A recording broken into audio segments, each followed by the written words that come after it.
श्री सुखदेवजी कहे छे, ज्यारे भगवान शंकरजीए विष्णु भगवान ने आ प्रार्थना करी त्यारे गंभीर भावे हसीने तेमणे भगवान शंकरजी ने कह्यु। श्री विष्णु भगवाने कह्यु, हे शंकरजी, ते समये अमृत कुंभ दैत्योना हाथमां जतो रह्यो हतो, तेथी देवोनुं काम पार पाडवा माटे अने दैत्योना मनने एक नवा कुतूहल तरफ आकर्षवा माटे ज मैं ते मोहिनी रूप धारण कर्युं हतुं। हे देव शिरोमणि, तमे ते रूप जोवा इच्छो छो तो हूँ ते रूप तमने बतावीश, परंतु ते रूप तो कामी पुरुषों माटे ज आदरणीय छे, कारण के ए काम भावने उत्तेजित करनारू छे। श्री सुखदेवजी कहे छे, आ प्रमाणे कहता कहता भगवान श्री विष्णु त्यां ज अंतर्धान थई गया अने भगवान श्री शंकरजी सती देवीनी साथे चारे तरफ जोता रहीने त्यां ज बेसी रह्या। एटलामां ज तेमणे जोयुं के सामे एक घणुं सुंदर उपवन छे, तेमां जात जातना वृक्षो उगेला छे जे रंगबेरंगी फूलो अने लाल लाल कुंपळोथी लची पड़ेला छे। तेमणे ए पण जोयुं के ते उपवनमा एक सुंदरी दड़ो उछाळती रमी रही छे। तेणे अत्यंत सुंदर साड़ी पहेरेली छे अने तेनी कमरमां कंदोरानी घुघरीओ लटकी रही छे। दड़ो उछाळवाथी अने सरकीने तेने झीली लेवाथी तेना स्तन अने तेमना पर रहेला हार हाली रह्या छे। एवुं लागतुं हतुं के जाणे तेमना भारथी तेनी पातળી कमर डगलीने पगले तूटता बची जाय छे। ते पोताना रक्तवर्णी पल्लवो जेवा सुकोमळ चरणोथी कलापूर्वक ठमक ठमक चाली रही हती। उछळतो दड़ो ज्यारे आम तेम सरकी जतो हतो त्यारे ते नमीने तेने रोकी लेती हती। एनाथी तेनी विशाळ चंचल आँखो कंईक उद्विग्न थई जती जणाती हती। तेना कपोल पर कानोना कुंडळोनी ज्योति जगमगी रहती हती अने तेनी वांकड़ियाળી श्याम लटो तेमना पर झूकी पड़ती हती के जेनाथी तेनुं मुख अधिक उल्लास पामतुं हतुं। ज्यारे क्यारेक साड़ी सरकी जती हती अने वाळनी वेणी विखराई जती हती त्यारे पोताना अत्यंत सुकोमळ डाबा हाथथी ते तेने समारी लेती हती अने ते समये पण ते पोताना जमणा हाथथी दड़ो उछाळती रहीने समस्त संसारने पोतानी मायाथी मोहित करी रही हती। दड़ाथी खेलता खेलता तेणे सहेज लज्जा भावे स्मित करीने कटाक्ष भावे शंकरजी तरफ जोयुं। शंकरजीनो मन परनो संयम चलित थई गयो। तेओ ते मोहिनीने निरखवामां अने तेनी दृष्टिना रसमां निमग्न थईने एटला विह्वळ थई गया के तेमणे पोतानी जातनुं पण भान रह्युं नहीं। तो पछी पासे बैठेला सती अने भूतगणोनुं तो स्मरण ज केम रही शके। एक वार दड़ो मोहिनीना हाथमांथी उछळीने थोड़ेक दूर जई पड्यो तो ते पण तेनी पाछळ दौड़ी। ते समये शंकरजीना जोता ज वायुए तेनी बारीक साड़ी कंदोरानी साथे ज उडावी दीधी। ते मोहिनीनुं प्रत्येक अंग अत्यंत रुचिकर अने मनोहर हतुं। आँखो ज्यां जोती त्यां ચોટી જ જતી હતી। એટલું જ નહીં, મન પણ ત્યાં જ રમણ કરવા લાગતું હતું। તેને આવી સ્થિતિમાં જોઈને ભગવાન શંકર તેના પ્રત્યે અત્યંત આકૃષ્ટ થઈ ગયા। મોહિની પણ પોતાના પ્રત્યે આસક્ત છે એમ તેમને લાગતું હતું। તેણે શંકરજીનો વિવેક છીનવી લીધો। તેઓ એના હાવભાવથી કામાતુર થઈ ગયા अने भवानीनी हाजरीमां ज लज्जा छोड़ीने तेना भणी चाली निकळ्या। मोहिनीनुं वस्त्र तो पहेलाथी ज वायुथी थोड़ुं सरकी चूक्युं हतुं। हवे शंकरजीने पोताना तरफ आवता जोईने ते घणी लज्जित थई गई। ते एक वृक्षथी बीजा वृक्षनी ओथे संताती फरती हती अने हसती रहती हती अने क्यांय स्थिर थती न हती। भगवान शंकरनी इंद्रियो पोताने वश रही नहीं अने तेओ कामावश बनी गया।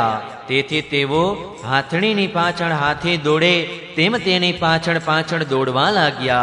तेमणे अत्यंत वेगथी तेनी पाछळ दौड़ीने पाछळथी तेना केश पकड़ी लीधा अने तेनी इच्छा नहीं होवा छतां पण तेने पोतानी बंने भुजाओमां समावीने छाती सरखी लगावी। જેમ હાથી હાથણીનું આલિંગન કરે છે તેવી જ રીતે ભગવાન શંકરે તે મોહિનીનું આલિંગન કર્યું. તે આમ તેમ ખસતી રહીને પોતાને છોડાવવાનો પ્રયત્ન કરવા લાગી. આ જપાજપીમાં તેના માથાના કેશ વિખરાઈ ગયા. વાસ્તવમાં તે સુંદરી ભગવાને રચેલી માયા જ હતી. તેથી તેણે પોતાને ગમે તેમ કરીને શંકરજીની ભુજાઓની પકડમાંથી છોડાવી લીધી અને ઘણા વેગથી ભાગી છૂટી. ભગવાન શંકર પણ તે મોહિની વેશ ધારી અદ્ભુત કર્મ કરનારા ભગવાન શ્રી વિષ્ણુની પાછળ પાછળ દોડવા લાગ્યા.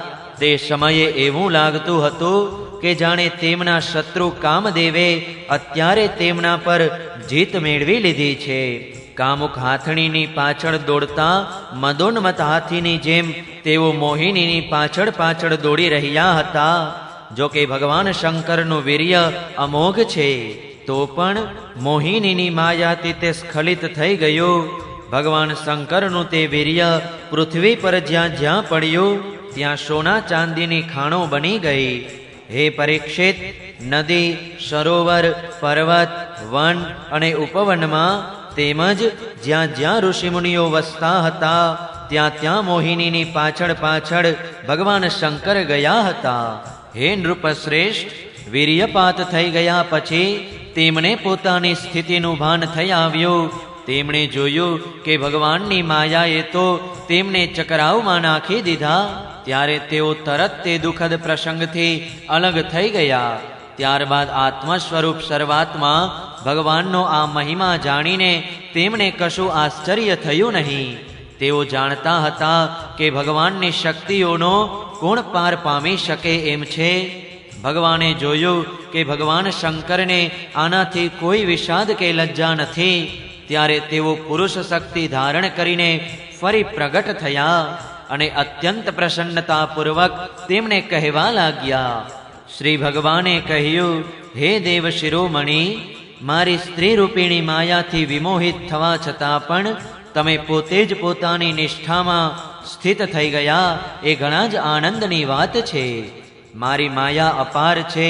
તે એવા તો હાવભાવ રચે છે કે અજિતેન્દ્રિય પુરુષો તો કોઈ રીતે તેનાથી છુટકારો પામી શકતા જ નથી. ભલા તમારા સિવાય એવો કોણ પુરુષ છે કે જે એકવાર મારી માયાના સકંજામાં ફસાયા પછી પોતે જ તેમાંથી બહાર નીકળી શકે? જો કે મારી આ ગુણમયી માયા ભલભલાઓને મોહિત કરી દે છે, તો પણ હવે તે તમને ક્યારેય મોહિત કરશે નહીં. કારણ કે સૃષ્ટિ સર્જન વગેરે માટે જે તે સમયે તેને શોભિત કરનારો કાળ હું જ છું. તેથી મારી ઈચ્છા વિરુદ્ધ તે રજોગુણ વગેરેનું સર્જન કરી શકતી નથી. શ્રી સુખદેવજી કહે છે, હે રાજન, આ પ્રમાણે ભગવાન વિષ્ણુજીએ ભગવાન શંકરજીનો સત્કાર કર્યો. ત્યારે તેમની પાસેથી વિદાય લઈને તેમજ તેમની પરિક્રમા કરીને તેઓ પોતાના ગણો સહિત કૈલાસમાં સિધાવી ગયા. હે પરીક્ષિત, ભગવાન શંકરજીએ મોટા મોટા ઋષિઓની સભામાં પોતાની અર્ધાંગીની સતીદેવી સમક્ષ પોતાના વિષ્ણુ રૂપની અંશભૂત માયામય મોહિનીનું આ પ્રમાણે ઘણા પ્રેમથી વર્ણન કર્યું.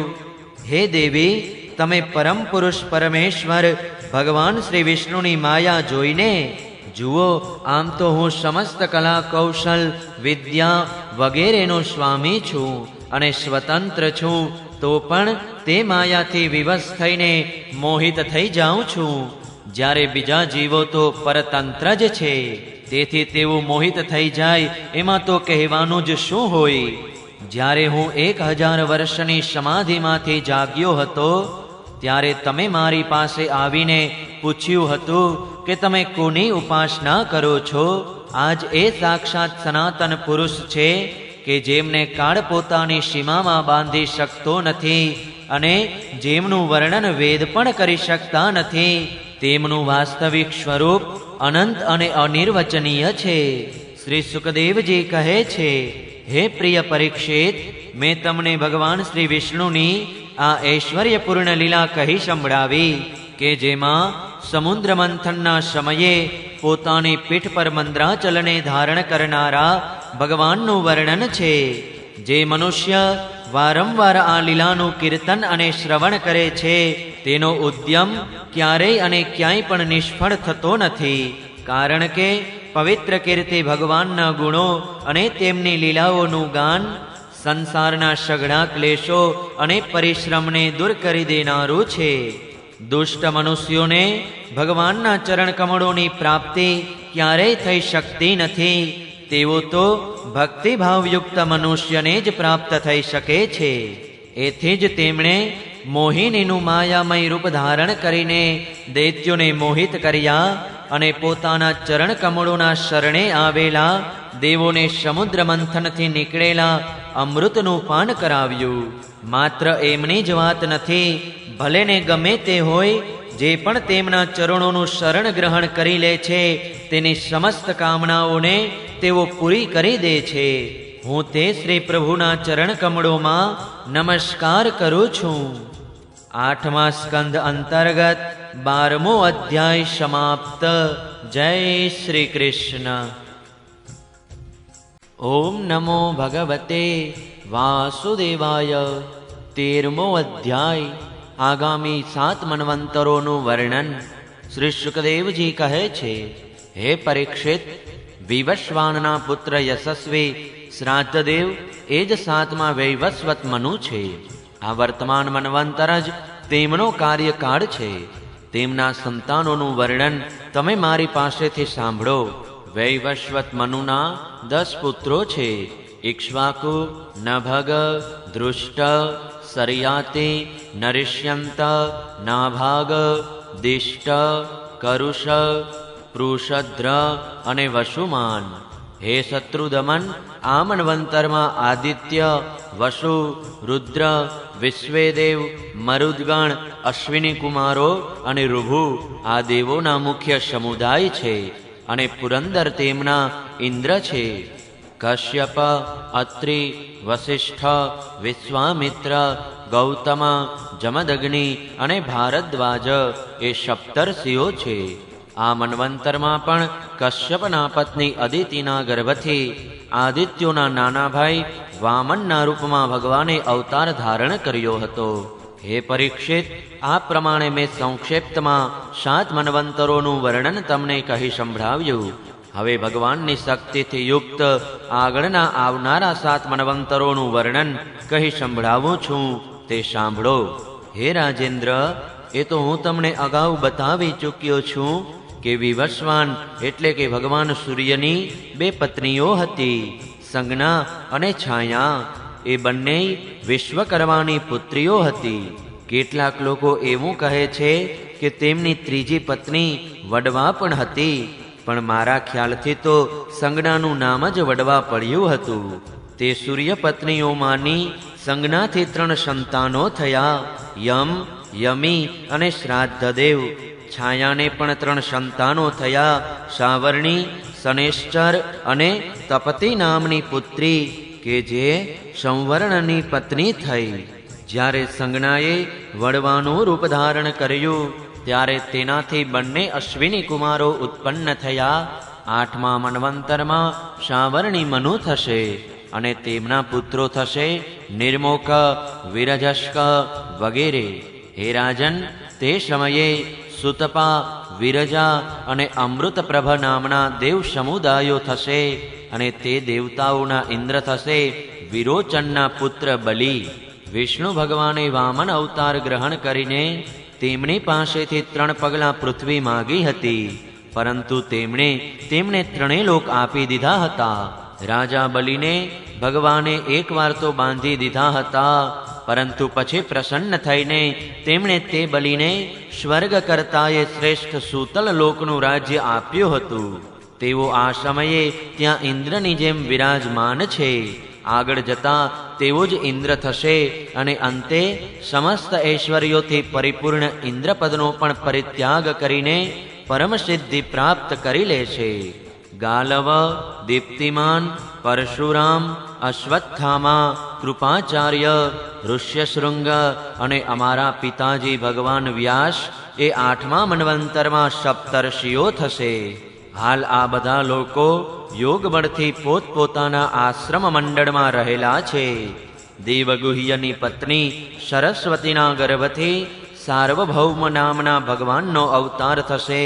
આજ શ્રી પ્રભુ પુરંદર ઇન્દ્ર પાસેથી સ્વર્ગનું રાજ્ય પડાવી લઈને રાજા બલિને આપી દેશે. હે રાજન, વરુણના પુત્ર દક્ષ સાવરણી નવમા મનુ થશે. ભૂતકેતુ, દીપ્તકેતુ વગેરે તેમના પુત્રો થશે. પાર, મરીચિગર્ભ વગેરે દેવોના સમુદાય થશે અને અદ્ભુત નામના તેમના ઇન્દ્ર થશે.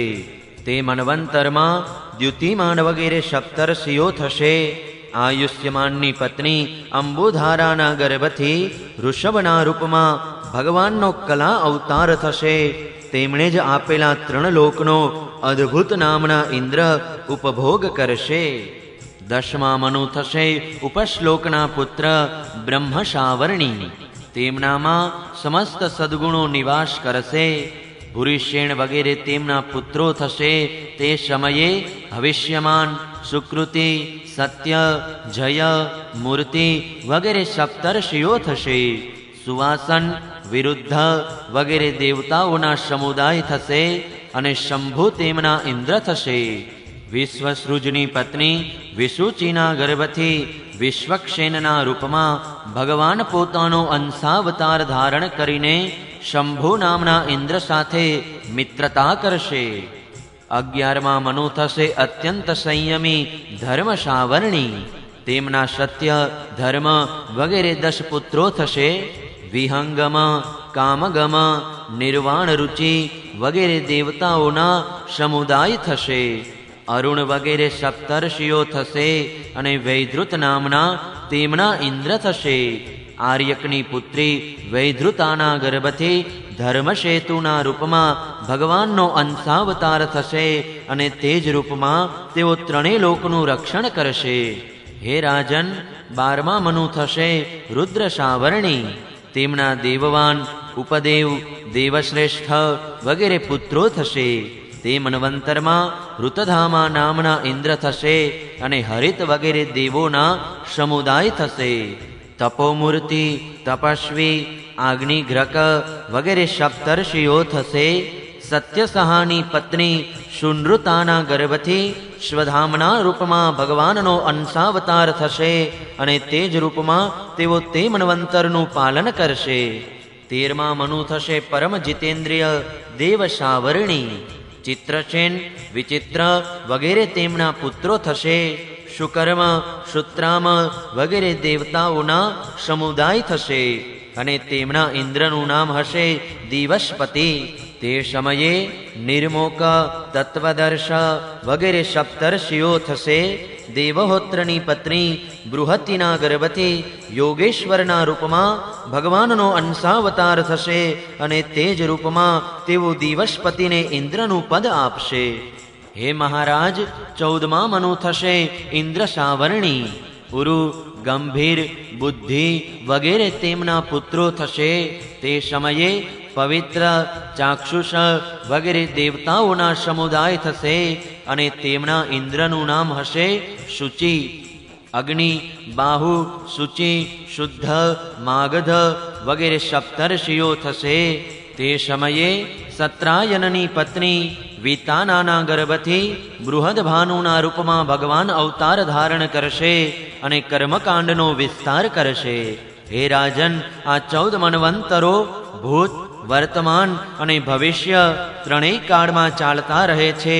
એમનાથી જ 1 સહસ્ર ચતુર્યુગી વાળા કલ્પના સમયની ગણતરી કરવામાં આવે છે. 8મા સ્કંદ અંતર્ગત મન્વંતર અનુવર્ણન નામનો 13મો અધ્યાય સમાપ્ત. જય શ્રી કૃષ્ણ. ઓમ નમો ભગવતે વાસુદેવાય. 14મો અધ્યાય મનુ વગેરેના ભિન્ન ભિન્ન કર્મોનું નિરૂપણ.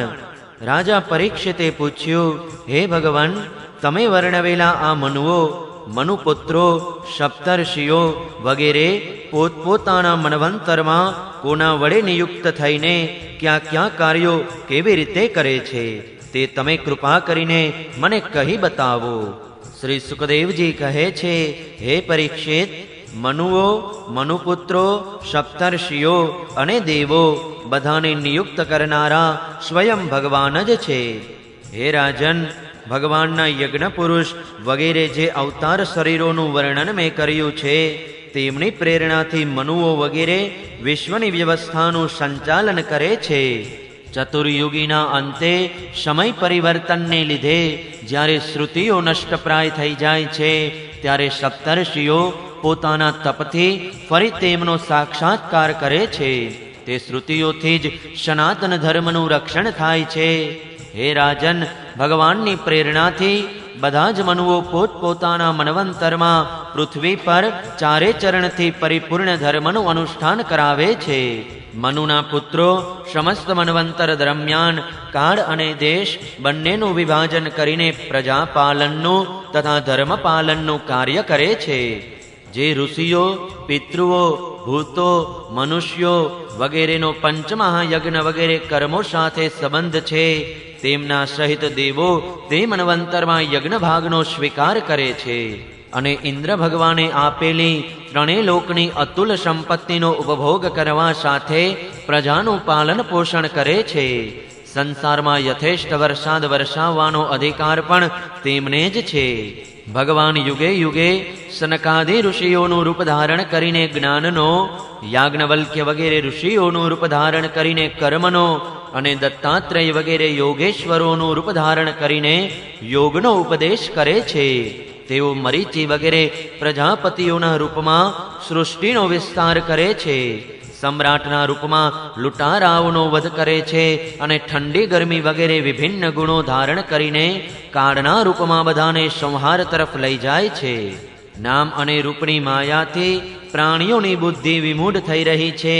તેથી તેઓ અનેક પ્રકારના દર્શન શાસ્ત્રો દ્વારા મહિમા તો ભગવાનનો જ ગાય છે, પરંતુ તેમના વાસ્તવિક સ્વરૂપને જાણવા પામતા નથી.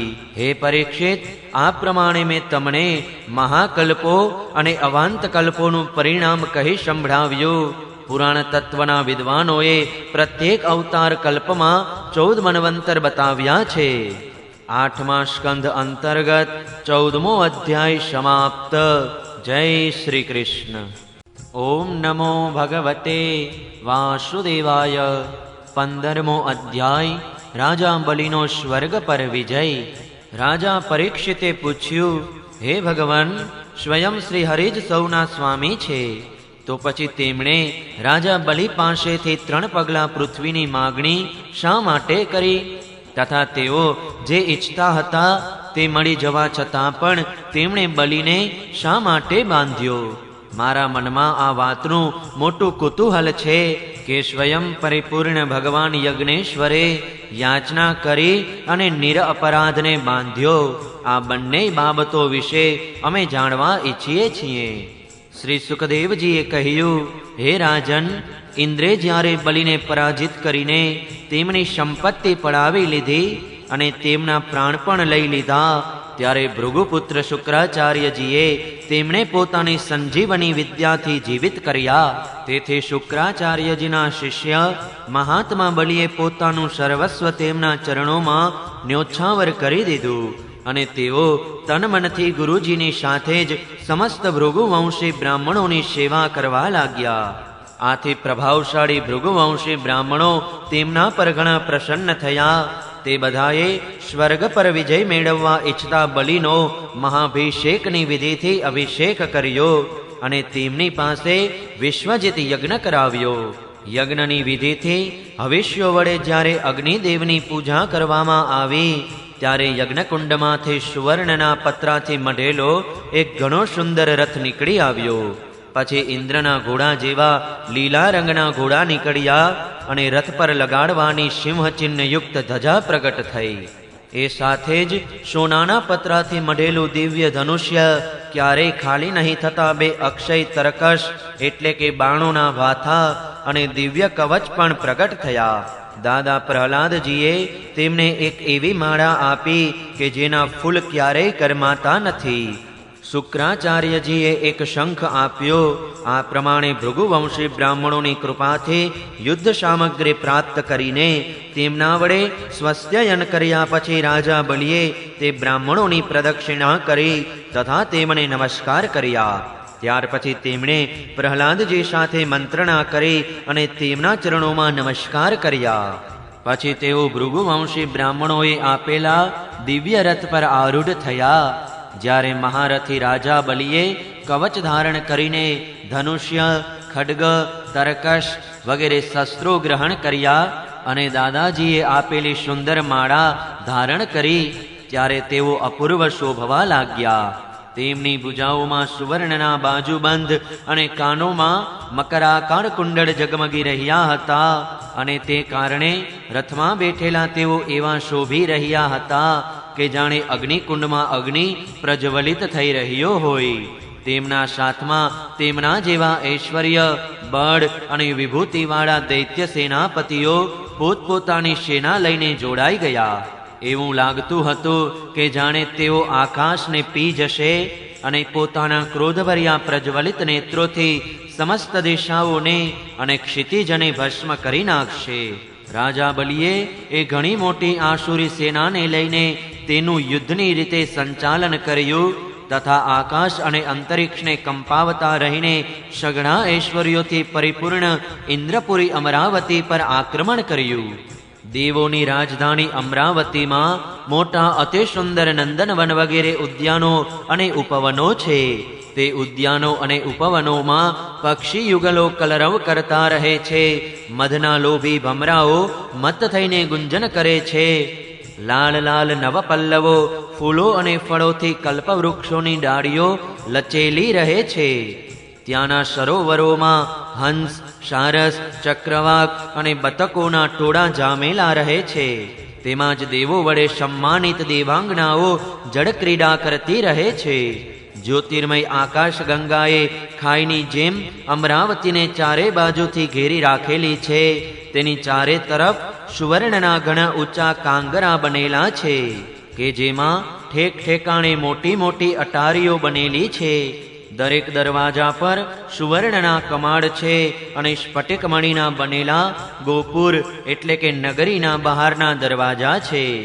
તે નગરીમાં નોખા નોખા મોટા રાજમાર્ગો છે. તે નગરીનું સ્વયં વિશ્વકર્માજીએ જ નિર્માણ કરેલું છે. તે નગરી સભાસ્થાનો, ક્રીડા માટેના મેદાનો અને રથ ચાલવાના મોટા મોટા માર્ગોથી સુશોભિત છે. તેમાં હંમેશા 10 કરોડ વિમાન વિદ્યમાન રહે છે અને મણીઓના બનેલા વિશાળ ચોક તેમજ હીરા અને બેસવા માટે પરવાળના ચબૂતરા છે. ત્યાંની સ્ત્રીઓ હંમેશા 16 વર્ષ જેવડી જ હોય છે અને તેમનું યૌવન અને સૌંદર્ય સ્થિત રહે છે. તેઓ નિર્મળ વસ્ત્રો પહેરીને પોતાની રૂપછટાથી એવી રીતે દેદીપ્યમાન હોય છે કે જેમ અગ્નિ પોતાની જ્વાળાઓથી દેદીપ્યમાન હોય છે. દેવોની સ્ત્રીઓના કેશપાસમાંથી ખરેલા તાજા સુગંધિત પુષ્પોની સુગંધ લઈને મંદ મંદ વાયુ ત્યાંના માર્ગો પર વહેતો રહે છે. સોનેરી ખડકીઓમાંથી અગરની સુગંધવાળો સફેદ ધુમાડો નીકળીને ત્યાંના માર્ગોને ઢાંકી દેતો રહે છે. એ જ માર્ગેથી દેવાંગનાઓ આવતી જતી રહે છે. ઠેક ઠેકાણે મોતીઓની ઝાલરથી શણગારાયેલા ચંદ્રવા બાંધેલા રહે છે. સુવર્ણની મણિમય ધજાઓ ફરફરતી રહે છે. ધજાઓ પર અનેક પ્રકારના ધ્વજ લહેરાતા રહે છે. મોર, કબૂતર અને ભમરા કલરવ કરતા રહે છે. દેવાંગનાઓના મધુર સંગીતથી ત્યાં સદૈવ મંગળ છવાયેલું રહે છે. મૃદંગ, શંખ, નગારા, ઢોલ, વીણા, વાંસળી, મંજીરા, વૃષ્ટિઓ વગેરે વાદ્યો વાગતા રહે છે. વાદ્યોની સાથે ગંધર્વો ગાતા રહે છે અને અપ્સરાઓ નૃત્ય કરતી રહે છે. આ બધાથી અમરાવતી એટલી મનોહર દેખાય છે કે જાણે તેણે પોતાની છટાથી સૌંદર્યની અધિષ્ઠાત્રી દેવીને પણ જીતી લીધી છે. તે નગરીમાં અધર્મી, દુષ્ટ, જીવદ્રોહી, ઠગ, ઘમંડી, કામી અને લોભી લોકો પ્રવેશી શકતા નથી. જેવો આ દોષથી રહિત છે તેવો જ તેમાં જાય છે. અસુરોના સૈન્યના સ્વામી રાજા બલિએ પોતાની ઘણી મોટી સેનાથી બહારની બાજુએ અમરાવતીને ચારે તરફથી ઘેરી લીધી અને ઇન્દ્રની પત્નીઓના હૈયામાં ભયનો સંચાર કરતા રહીને તેમણે શુક્રાચાર્યજીએ આપેલો મહાન શંખ વગાડ્યો. તે શંખનો ઘોષ સર્વત્ર વ્યાપી ગયો. ઇન્દ્રએ જોયું કે બલિએ યુદ્ધની ઘણી મોટી તૈયારી કરેલી છે. તેથી તેઓ બધા દેવો સહિત પોતાના ગુરુ બૃહસ્પતિજી પાસે ગયા અને તેમણે કહ્યું, હે ભગવાન, મારા જૂના શત્રુ બલિએ આ વખતે યુદ્ધની મોટી તૈયારી કરી છે. મને લાગે છે કે અમે તેમનો પ્રતિકાર કરી શકશું નહીં. ખબર નહીં કઈ શક્તિથી તેમની આટલી બળવૃદ્ધિ થઈ ગઈ છે. મને લાગે છે કે અત્યારે બલિને કોઈ પણ રીતે રોકી શકનાર કોઈ નથી. તે પ્રલયકાળના અગ્નિની જેમ આગળ વધી ગયા છે અને લાગે છે કે તેઓ મુખથી આ વિશ્વને ગળી જશે, જીભથી દશે દિશાઓને ચાટી જશે અને આંખોની જ્વાળાથી દિશાઓને ભસ્મ કરી દેશે. તમે કૃપા કરીને મને એ બતાવો કે જેને કોઈ પણ રીતે ખાડી શકાય તેમ નથી તેવા મારા શત્રુની બળવૃદ્ધિનું કારણ શું છે? તેના શરીર, મન અને ઇન્દ્રિયોમાં આટલું બળ અને તેજ ક્યાંથી આવી ગયું છે કે તેમણે આટલી મોટી તૈયારી સાથે ચડાઈ કરી છે? દેવગુરુ બૃહસ્પતિજીએ કહ્યું, હે ઇન્દ્ર, હું તમારા શત્રુ બલિની ઉત્પત્તિનું કારણ જાણું છું. બ્રહ્મવેતા ભૃગુવંશીઓએ પોતાના શિષ્ય બલિને મહાન તેજ આપીને શક્તિનો ભંડાર બનાવી દીધો છે. સર્વશક્તિમાન ભગવાન સિવાય તમે કે તમારા જેવો અન્ય કોઈ પણ બલિની સામે ઊભો રહી શકે તેમ નથી. જેમ કાળની સામે પ્રાણી ટકી શકતું નથી. તેથી તમે લોકો સ્વર્ગ છોડીને ક્યાંક સંતાઈ જાઓ અને તે સમયની રાહ જોતા રહો કે જ્યારે તમારા શત્રુનું ભાગ્યચક્ર પલટાય. અત્યારે બ્રાહ્મણોના તેજથી બલિની ઉત્તરોત્તર ઉન્નતિ થઈ રહી છે. તેની શક્તિ ઘણી વધી ગઈ છે. તે જ્યારે આ બ્રાહ્મણોનો તિરસ્કાર કરશે ત્યારે તે પોતાના પરિવાર અને અનુચરો સહિત નષ્ટ થઈ જશે. બૃહસ્પતિજી દેવોના સમસ્ત સ્વાર્થ અને પરમાર્થને જાણનારા હતા. તેમણે જ્યારે દેવોને આ પ્રમાણે સલાહ આપી ત્યારે તે દેવો પોતાની ઈચ્છા મુજબ રૂપ ધારણ કરીને સ્વર્ગ છોડી ગયા. દેવતાઓના સંતાઈ જવાથી વિરોચન પુત્ર બલિએ અમરાવતી નગરી પર પોતાનો અધિકાર જમાવ્યો અને પછી ત્રણેય લોક જીતી લીધા. જ્યારે બલિ વિશ્વ વિજય થઈ ગયા ત્યારે શિષ્ય પ્રેમી ભૃગુવંશીઓએ પોતાના અનુયાયી શિષ્ય પાસે 100 અશ્વમેઘ યજ્ઞો કરાવ્યા. તે યજ્ઞોના પ્રભાવે બલિની કીર્તિ ત્રણેય લોકની બહાર પણ દેશ દિશાઓમાં ફેલાઈ ગઈ અને તેઓ નક્ષત્રોના અધિપતિ ચંદ્રમા જેવા શોભવા લાગ્યા. તેઓ બ્રાહ્મણ દેવતાઓની કૃપાથી પ્રાપ્ત થયેલી સમૃદ્ધ રાજ્યલક્ષ્મીનો અત્યંત ઉદારપૂર્વક ઉપભોગ કરવા લાગ્યા અને સ્વયં પોતાને કૃતકૃત્ય માનવા લાગ્યા. 8મા સ્કંધ અંતર્ગત 15મો અધ્યાય સમાપ્ત. જય શ્રી કૃષ્ણ. ઓમ નમો ભગવતે વાસુદેવાય. 16મો અધ્યાય. અદિતિને કશ્યપજીએ કરેલો પયોવ્રતનો ઉપદેશ. શ્રી શુકદેવજી કહે છે, હે પરીક્ષિત, દેવો જ્યારે આ પ્રમાણે નાસી જઈને સંતાઈ ગયા અને દૈત્યોએ સ્વર્ગ પર અધિકાર મેળવી લીધો ત્યારે દેવોના માતા અદિતિને ઘણું દુઃખ થયું. તેઓ અનાથ જેવા થઈ ગયા. એકવાર ઘણા દિવસો પછી પરમ પ્રભાવશાળી કશ્યપ મુનિની સમાધિ તૂટી ત્યારે તેઓ અદિતિના આશ્રમમાં આવ્યા. તેમણે જોયું કે ત્યાં નથી તો સુખ શાંતિ કે નથી કોઈ પ્રકારનો ઉત્સાહ કે આનંદ ઉમંગ. હે પરીક્ષિત, જ્યારે તેઓ ત્યાં જઈને આસન પર બેઠા અને દ્વિતીય વિધિપૂર્વક તેમનો સત્કાર કર્યો ત્યારે તેમણે પોતાના પત્ની અદિતિને કે જેમના મુખ પર ઉદાસીનતા છવાયેલી હતી તેમણે કહ્યું, હે કલ્યાણી, શું અત્યારે સંસારમાં બ્રાહ્મણો પર કોઈ આફત તો નથી આવીને? ધર્મનું પાલન તો બરાબર થઈ રહ્યું છે ને? કાળના વિકરાળ જડબામાં પડેલા લોકોનું કશું અમંગળ તો નથી થઈ રહ્યું ને? હે પ્રિયા, ગૃહસ્થાશ્રમ તો જે લોકો યોગ નથી કરતા તેમને પણ યોગનું ફળ આપે છે. આ ગૃહસ્થાશ્રમમાં રહેવાના ધર્મ, અર્થ અને કામના સેવનમાં કોઈ પ્રકારનું વિઘ્ન તો નથી પડતું ને? એવું પણ સંભવિત છે કે તમે કુટુંબના ભરણ પોષણમાં વ્યસ્ત હો ત્યારે અતિથિ આવ્યા હોય અને તમારા તરફથી સન્માન પામ્યા વિના જ પાછા વળી ગયા હોય. તમે ઉપસ્થિત થઈને તેમનો સત્કાર કરવામાં અસમર્થ રહ્યા હો. આવા કોઈ કારણે તો તમે ઉદાસ નથી થઈ રહ્યા ને? જે ઘરોમાં પધારેલા અતિથિનો જળમાત્રથી પણ સત્કાર કરવામાં આવતો નથી અને તેઓ એમને એમ જ સત્કાર પામ્યા વિના જ પાછા વળી જાય છે, તે ઘરો ખરેખર જ ગીદડાના નિવાસ સ્થાન જેવા છે. હે પ્રિયા, સંભવ છે કે મારા બહાર ચાલ્યા ગયા પછી ક્યારેક તમારું ચિત્ત ઉદ્વિગ્ન રહ્યું હોય અને જે તે સમયે તમે હવેશ્યથી અગ્નિઓમાં હવન ન કર્યો હોય. સર્વદેવમય ભગવાનના મુખ છે બ્રાહ્મણો અને અગ્નિ. જો ગૃહસ્થ આ બંનેની પૂજા કરે તો તેને સમસ્ત કામનાઓને પૂરી કરનારા લોકોની પ્રાપ્તિ થાય છે. હે પ્રિયા, તમે આમ તો હંમેશા પ્રસન્ન જ રહો છો, પણ તમારા ઘણા લક્ષણોથી હું જોઈ શકું છું કે આ સમયે તમારું ચિત્ત અસ્વસ્થ છે. તમારા બધા બાળકો તો સુકુશળ છે ને? અદિતિએ કહ્યું, હે ભગવાન, બ્રાહ્મણો, ગાયો, ધર્મ અને તમારી આ દાસી બધા સુકુશળ છે. હે મારા સ્વામી, આ ગૃહસ્થાશ્રમ જ અર્થ, ધર્મ અને કામની સાધનાઓમાં પરમ સહાયક છે. હે પ્રભુ, તમારા નિરંતર સ્મરણ અને કલ્યાણની કામનાને લીધે મેં અગ્નિ, અતિથિ, સેવકો, ભિક્ષુકો અને અન્ય યાચકોનો યથાસંભવ આદર કર્યો છે. હે ભગવાન, જ્યારે તમારા જેવા પ્રજાપતિ મને આ પ્રમાણે ધર્મપાલનનો ઉપદેશ કરી રહ્યા છે ત્યારે ભલા મારા મનની એવી કઈ કામના હોઈ શકે કે જે પૂરી ન થાય?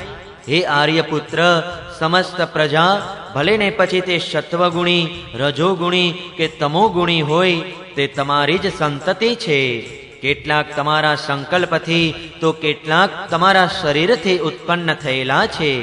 હે ભગવાન, એ તો નિઃસંદેહ વાત છે કે તમે બધા જ સંતાનો, ભલે ને તે અસુર હોય અથવા દેવતા, સૌ પ્રત્યે એક સમાન ભાવ રાખો છો. તમે સમભાવી છો તો પણ સ્વયં પરમેશ્વર પણ પોતાના ભક્તોની અભિલાષા પૂર્ણ કરતા રહે છે. હે સ્વામી, હું તમારી દાસી છું, તમે મારા કલ્યાણનો વિચાર કરો. હે મર્યાદા પાલક પ્રભુ, શત્રુઓએ અમારી સંપત્તિ અને રહેવાના સ્થાન સુંધા બધું જ છીનવી લીધું છે. તમે અમારું રક્ષણ કરો. બળવાન દૈત્યોએ મારા ઐશ્વર્ય, ધન, યશ અને પદને પડાવી લીધા છે તથા અમને ઘરમાંથી બહાર કાઢી મૂક્યા છે. આ પ્રમાણે હું દુઃખના સાગરમાં ડૂબી રહી છું. અમારું ભલું કરનાર તમારાથી ચડિયાતું બીજું કોઈ નથી. તેથી મારા હિતકર સ્વામી, તમે સમજી વિચારીને પોતાના સંકલ્પથી જ મારા કલ્યાણનો કોઈ એવો ઉપાય કરો કે જેનાથી મારા પુત્રોને તે બધી વસ્તુઓ ફરીથી મળી જાય. શ્રી સુખદેવજી કહે છે, અદિતિએ જ્યારે કશ્યપજીને આ પ્રમાણે પ્રાર્થના કરી ત્યારે તેઓ થોડા વિસ્મય પામ્યા અને બોલ્યા, ઘણા આશ્ચર્યની વાત છે. ભગવાનની માયા કેવી પ્રબળ છે. આ સઘળું જગત સ્નેહના દોરથી બંધાયેલું છે. ક્યાં પંચભૂતોથી બનેલું આ અનાત્મ શરીર અને ક્યાં પ્રકૃતિથી પર આત્મા. નથી કોઈનો કોઈ પતિ, નથી પુત્ર કે નથી સંબંધી. મોહ જ મનુષ્યને નચાવી રહ્યો છે. હે પ્રિયા, તમે સમસ્ત પ્રાણીઓના હૃદયમાં વિરાજમાન, પોતાના ભક્તોના દુઃખ હરનારા જગતગુરુ ભગવાન શ્રી વાસુદેવની આરાધના કરો. તેઓ દીનજનો પ્રત્યે અનુકંપાશીલ છે. શ્રી હરિ અવશ્ય તમારી કામનાઓ પૂર્ણ કરશે. મારો એવો દ્રઢ મત છે કે ભગવાનની ભક્તિ ક્યારેય ફોગટ જતી નથી. આ સિવાય અન્ય કોઈ ઉપાય નથી.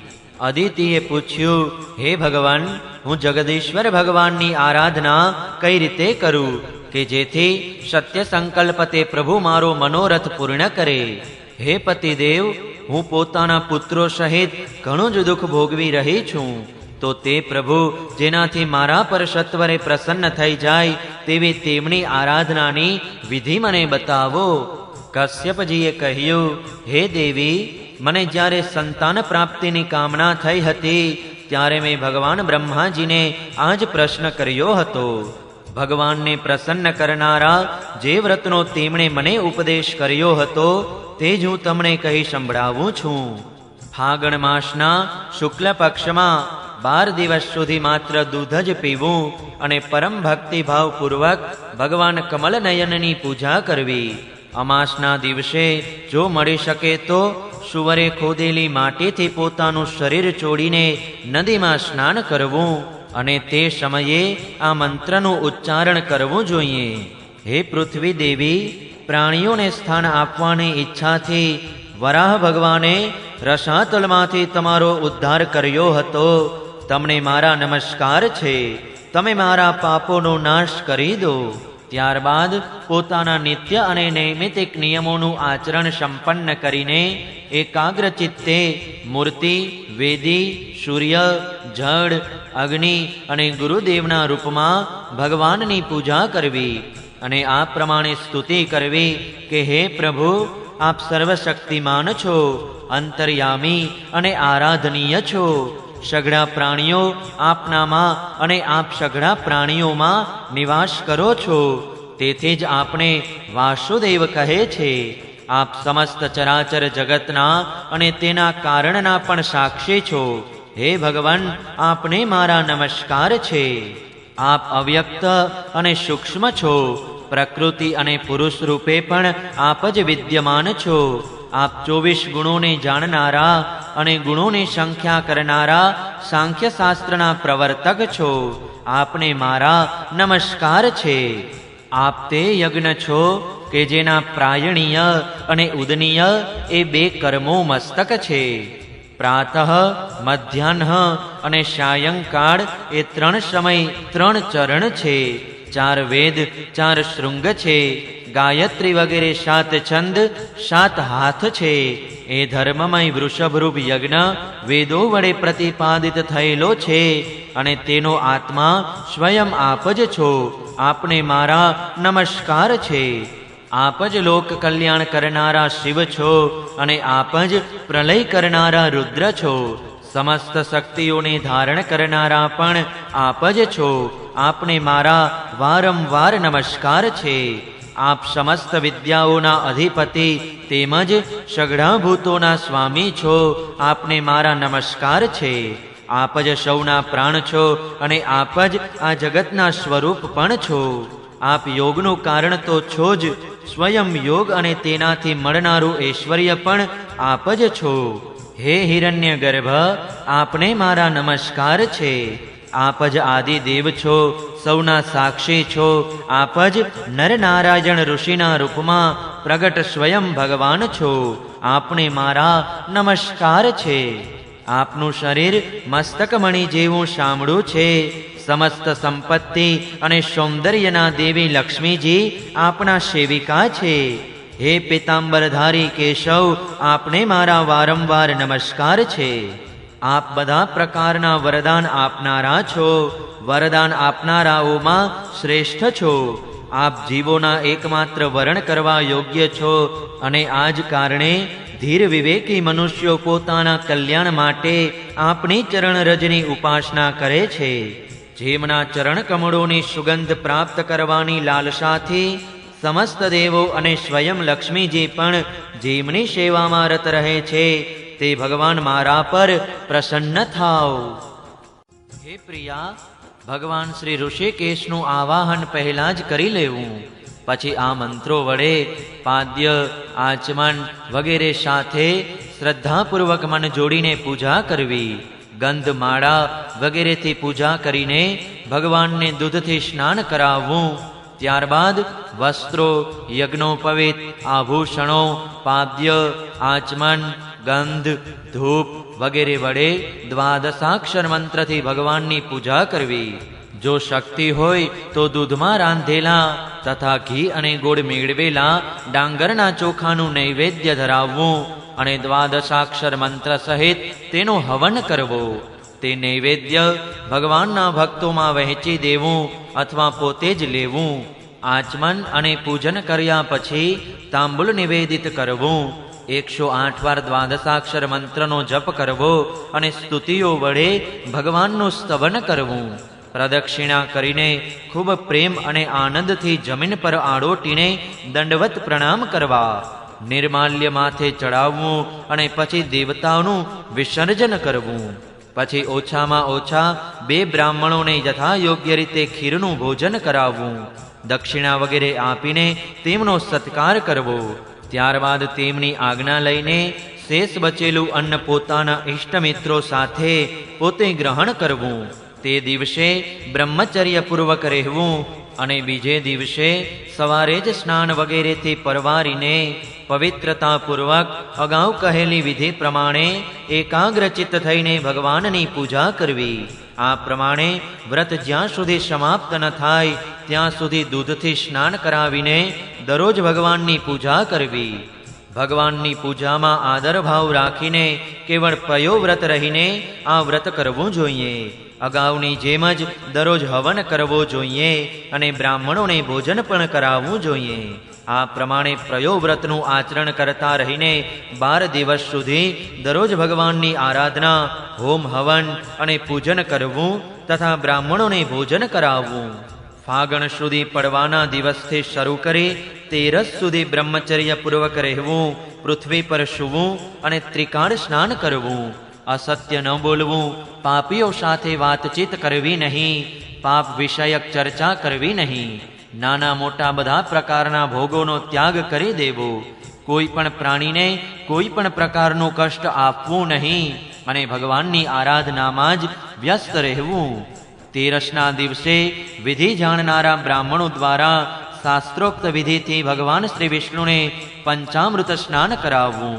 તે દિવસે ધનનો સંકોચ છોડીને ભગવાનની મહાપૂજા કરવી જોઈએ અને દૂધની ખીર બનાવીને ભગવાન શ્રી વિષ્ણુને અર્પણ કરવી જોઈએ. અત્યંત એકાગ્ર ચિત્તે તે રાંધેલી ખીર વડે ભગવાનનું યજન કરવું જોઈએ અને તેમને પ્રસન્ન કરનારું ગુણયુક્ત તથા સ્વાદિષ્ટ નૈવેદ્ય અર્પણ કરવું જોઈએ. ત્યારબાદ જ્ઞાન સંપન્ન આચાર્ય અને ઋત્વિજોને વસ્ત્રો, આભૂષણો, ગાયો વગેરેનું દાન કરીને સંતુષ્ટ કરવા જોઈએ. હે પ્રિયા, આને પણ ભગવાનની જ આરાધના સમજવી જોઈએ. હે પ્રિયા, આચાર્ય અને ઋત્વિજોને તો શુદ્ધ, સાત્વિક અને ગુણયુક્ત ભોજન કરાવવું જ જોઈએ. બલકે બીજા બ્રાહ્મણોને અને પધારેલા અતિથિઓને પણ પોતાની શક્તિ પ્રમાણે ભોજન કરાવવું જોઈએ. ગુરુ અને ઋત્વિજોને યથાયોગ્ય દક્ષિણા આપવી જોઈએ. ચાંડાલ વગેરે કે જેઓ આપમેળે જ આવી ચડ્યા હોય તે બધાને તથા ગરીબ, અંધ અને અશક્ત મનુષ્યને પણ અન્નદાન વગેરેથી સંતુષ્ટ કરવા જોઈએ. જ્યારે બધા લોકો જમી પરવારે ત્યારે તે બધાના સત્કારને ભગવાનની પ્રસન્નતાનું સાધન સમજીને પોતાના ભાઈ બંધુઓ સાથે સ્વયં ભોજન કરવું. પડવાની તિથિથી શરૂ કરી 13 સુધી દરરોજ નૃત્ય, ગીત, ગાન, વાદ્ય, સ્તુતિ, સ્વસ્તિ વાચન અને ભગવાનની લીલા કથાઓ વડે ભગવાનની પૂજા કરવી અને કરાવવી. હે પ્રિયા, આ વ્રત ભગવાનની શ્રેષ્ઠ આરાધના છે. આ વ્રતનું નામ પયોવ્રત છે. બ્રહ્માજીએ મને જેવું બતાવ્યું હતું તેવું જ મેં તમને કહી બતાવ્યું. હે દેવી, તમે ભાગ્યશાળી છો. પોતાની ઇન્દ્રિયોને વશ કરીને શુદ્ધ ભાવે તમે જ શ્રદ્ધાપૂર્વક ચિત્તે આ વ્રતનું સમ્યકપણે અનુષ્ઠાન કરો અને એના વડે અવિનાશી ભગવાનની આરાધના કરો. હે કલ્યાણી, આ વ્રત ભગવાનને સંતુષ્ટ કરનારું છે. તેથી તે સર્વયજ્ઞ અને સર્વવ્રતના નામે જાણીતું છે. આ વ્રત સઘળા તપોનો સાર છે અને સઘળા દાનોમાં મુખ્ય દાન છે. જેમના થકી ભગવાન પ્રસન્ન થાય તે જ સાચા નિયમ છે, તે જ ઉત્તમ યમ છે, તે જ વાસ્તવમાં તપ, દાન, વ્રત અને યજ્ઞ છે. તેથી હે દેવી, તમે સંયમ અને શ્રદ્ધાપૂર્વક આ વ્રતનું અનુષ્ઠાન કરો. ભગવાન સત્વરે તમારા પર પ્રસન્ન થશે અને તમારી અભિલાષા પૂરી કરશે. 8મા સ્કંધ અંતર્ગત અદિતિને પ્રયોવ્રતનું કથન નામનો 16મો અધ્યાય સમાપ્ત. જય શ્રી કૃષ્ણ. ઓમ નમો ભગવતે વાસુદેવાય. 17મો અધ્યાય ભગવાનનું પ્રગટ થવું અને અદિતિને વરદાન આપવું. શ્રી સુખદેવજી કહે છે, હે રાજન, પોતાના પતિ મહર્ષિ કશ્યપજીના ઉપદેશ પ્રમાણે અદિતિએ અત્યંત સાવધાનીપૂર્વક 12 દિવસ સુધી આ વ્રતનું અનુષ્ઠાન કર્યું. પોતાની બુદ્ધિને સારથી બનાવીને મનની લગામથી તેમણે ઇન્દ્રિયોરૂપી દુષ્ટ ઘોડાઓને પોતાના વશમાં કરી લીધા અને એકનિષ્ઠ બુદ્ધિથી તે ભગવાન શ્રી પુરુષોત્તમનું ચિંતન કરતા રહ્યા. તેમણે એકાગ્ર ભાવે પોતાના મનને શરૂઆતમાં ભગવાન શ્રી વાસુદેવમાં સંપૂર્ણપણે જોડીને પયોવ્રતનું અનુષ્ઠાન કર્યું. તેથી ભગવાન શ્રી પુરુષોત્તમ તેમની સમક્ષ ચતુર્ભુજ રૂપે પ્રગટ થયા. હે પ્રિય પરીક્ષિત, તે ભગવાને પિતાંબર ધારણ કરેલું હતું અને ચારેય ભુજાઓમાં શંખ, ચક્ર, ગદા અને પદ્મ ધારણ કરેલા હતા. પોતાની સમક્ષ ભગવાનને એકાએક પ્રગટ થયેલા જોઈને અદિતિ આદરપૂર્વક ઊભા થઈ ગયા અને પછી પ્રેમ વિહ્વળ થઈને તેમણે ભગવાનને દંડવત પ્રણામ કર્યા. પછી ઊભા થઈને હાથ જોડીને તેમણે ભગવાનની સ્તુતિ કરવાનો પ્રયત્ન કર્યો, પરંતુ આંખોમાં આનંદના આંસુ ઉભરાઈ આવ્યા અને તેમનાથી બોલી શકાયું નહીં. આખું શરીર પુલકિત થઈ રહ્યું હતું. દર્શન થતાં આનંદોલ્લાસને લીધે તેમના અંગોમાં રોમાંચ થવા લાગ્યો અને તે ચૂપચાપ ઊભા રહ્યા. હે પરીક્ષિત, દેવી અદિતિ પોતાના પ્રેમપૂર્ણ નેત્રોથી લક્ષ્મીપતિ વિશ્વપતિ ભગવાન શ્રી યજ્ઞેશ્વરને એ પ્રમાણે નિહાળી રહ્યા હતા કે જાણે તે તેમને એટલે કે નેત્રોથી હમણાં જ પી જશે. ત્યારબાદ તે અત્યંત પ્રેમથી ગદગદ વાણીમાં ધીરે ધીરે ભગવાનની સ્તુતિ કરવા લાગ્યા. અદિતિએ સ્તુતિ કરતા કહ્યું, આપ યજ્ઞના સ્વામી છો અને સ્વયં યજ્ઞ પણ આપ જ છો. હે અચ્યુત, આપના ચરણકમળોનો આશ્રય લઈને લોકો ભવસાગરને તરી જાય છે. આપના યશના કીર્તનનું શ્રવણ પણ સંસારમાંથી તારનારું છે.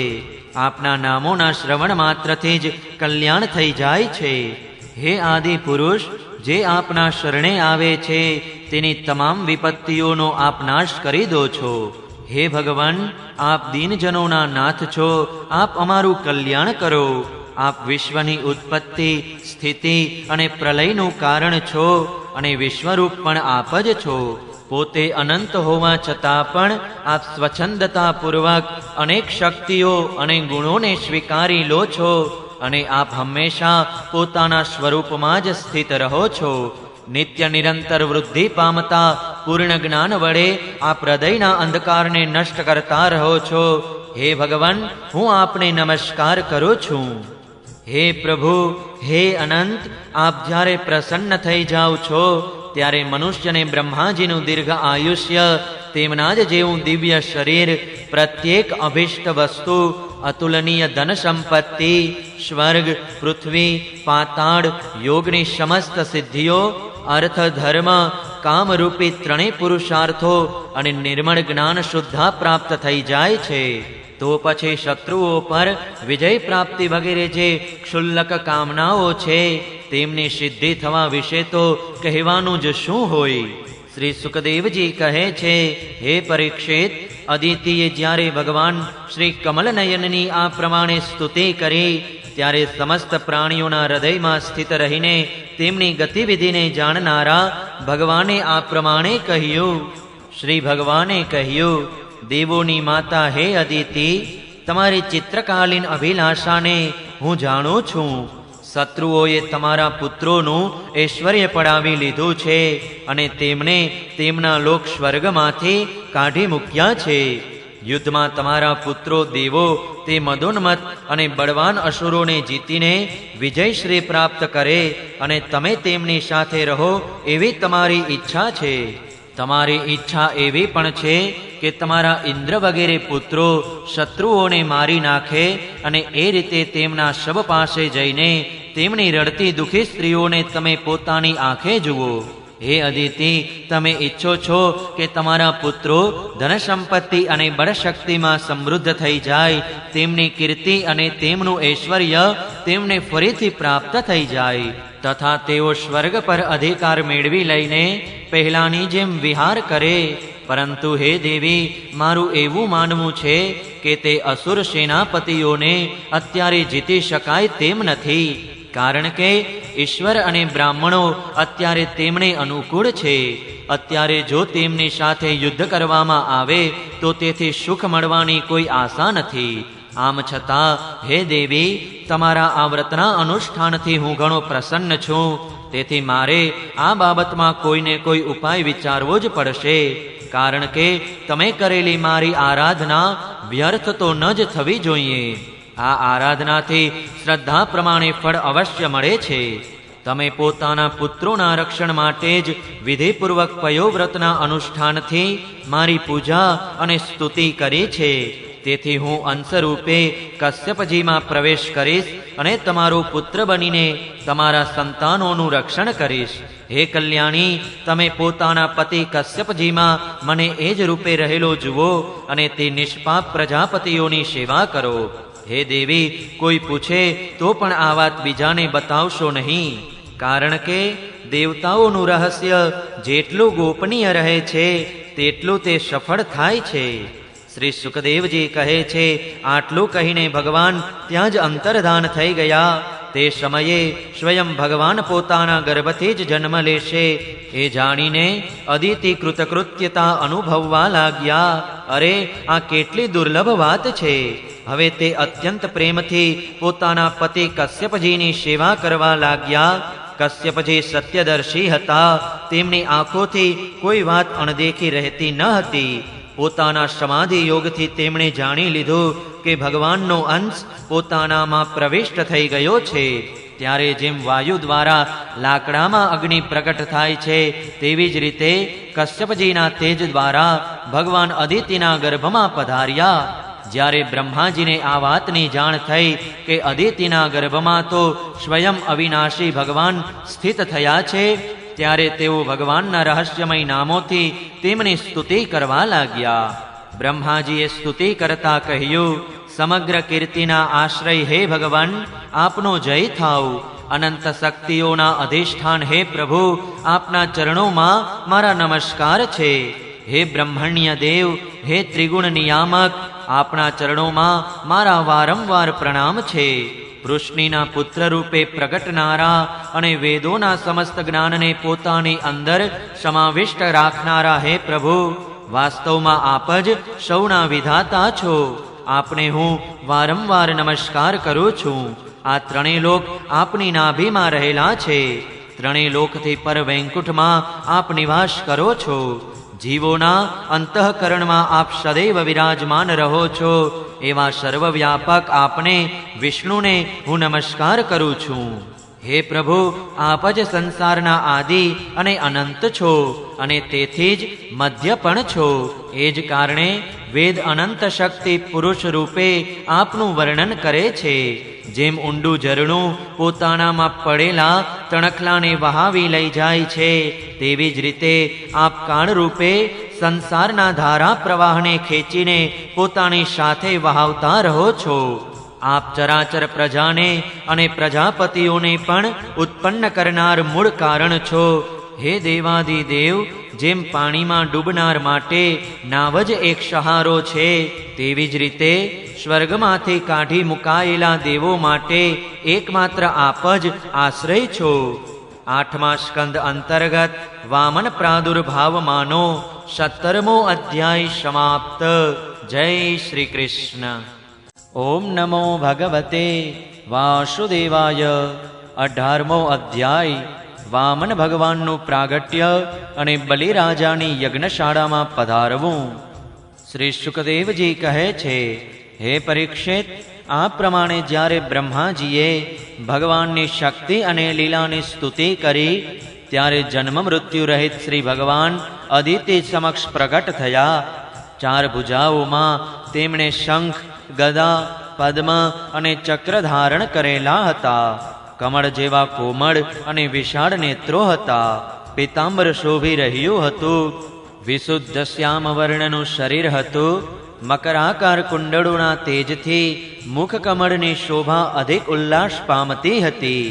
તેમના વક્ષ સ્થળ પર શ્રીવત્સનું ચિહ્ન હાથમાં કંકણ અને ભુજાઓમાં બાજુબંધ, મસ્તક પર મુગટ, કેડમાં કંદોરાની ઘૂઘરીઓ અને ચરણોમાં સુંદર નુપુર ઝગમગી રહ્યા હતા. ભગવાને ગળામાં પોતાની સ્વરૂપભૂત વનમાળા ધારણ કરેલી હતી અને તેની ચારે બાજુએ ભમરા ગુંજરાવ કરી રહ્યા હતા. તેમના કંઠમાં કૌસ્તુભમણિ શોભતો હતો. ભગવાનની શરીર કાંતિથી પ્રજાપતિ કશ્યપજીના સદનનો અંધકાર નાશ પામ્યો. તે સમયે દિશાઓ સ્વચ્છ બની ગઈ, નદીઓ અને સરોવરના જળ સ્વચ્છ થઈ ગયા. પ્રજાજનોના હૃદયમાં આનંદનું પૂર ઉમટ્યું અને બધી ઋતુઓ એક સાથે પોતપોતાના ગુણો પ્રગટાવા લાગી. સ્વર્ગ, અંતરિક્ષ, પૃથ્વી પર તથા દેવો, ગાયો, બ્રાહ્મણો અને પર્વતો સૌના હૃદયમાં હર્ષ વ્યાપી વળ્યો. હે પરીક્ષિત, જે સમયે ભગવાનનો પ્રાદુર્ભાવ થયો તે સમયે ચંદ્ર શ્રવણ નક્ષત્રમાં હતો. ભાદરવાના શુક્લ પક્ષની 12 હતી. અભિજીત મુહૂર્તમાં શ્રી પ્રભુનું પ્રાગટ્ય થયું હતું. બધા ગ્રહો નક્ષત્રો ભગવાનના જન્મને મંગલમય સૂચવતા હતા. હે રાજન, જે તિથિએ ભગવાનનો જન્મ થયો હતો તેને વિજયા દ્વાદશી કહે છે. તેમના જન્મ સમયે સૂર્ય આકાશના મધ્યભાગે રહેલો હતો. ભગવાનના અવતાર સમયે શંખ, ઢોલ, નગારા, ડફ, મૃદંગ વગેરે વાદ્યો વાગવા લાગ્યા. આ વિભિન્ન વાદ્યો અને શરણાઈઓનો ઉદ્ઘોષ થવા લાગ્યો. અપ્સરાઓ પ્રસન્ન ચિત્તે નાચવા લાગી. શ્રેષ્ઠ ગંધર્વો ગાન કરવા લાગ્યા તથા મુનિઓ, દેવો, મનુષ્યો, પિતૃઓ અને અગ્નિ સ્તુતિ કરવા લાગ્યા. સિદ્ધો, વિદ્યાધરો, કિમપુરુષો, કિન્નરો, ચારણો, યક્ષો, રાક્ષસો, પક્ષીઓ, પ્રમુખ નાગો અને દેવોના અનુચરો નાચવા ગાવા અને વારંવાર પ્રશસ્તિ કરવા લાગ્યા તથા તે બધાએ અદિતિના આશ્રમને પુષ્પવૃષ્ટિથી ભરી દીધો. જ્યારે અદિતિએ પોતાના ગર્ભથી પ્રગટેલા પરમ પુરુષ પરમાત્માને જોયા ત્યારે તે અત્યંત આશ્ચર્યમુગ્ધ થઈ ગયા અને તેમને પરમ આનંદ થયો. પ્રજાપતિ કશ્યપજી પણ ભગવાનને પોતાની યોગ માયાથી શરીર ધારણ કરેલા જોઈને વિસ્મય પામ્યા અને ઉદ્ગાર કાઢી ઉઠ્યા, જય હો, જય હો. હે પરીક્ષિત, ભગવાન તો સ્વયં અવ્યક્ત અને ચિત્ત સ્વરૂપ છે.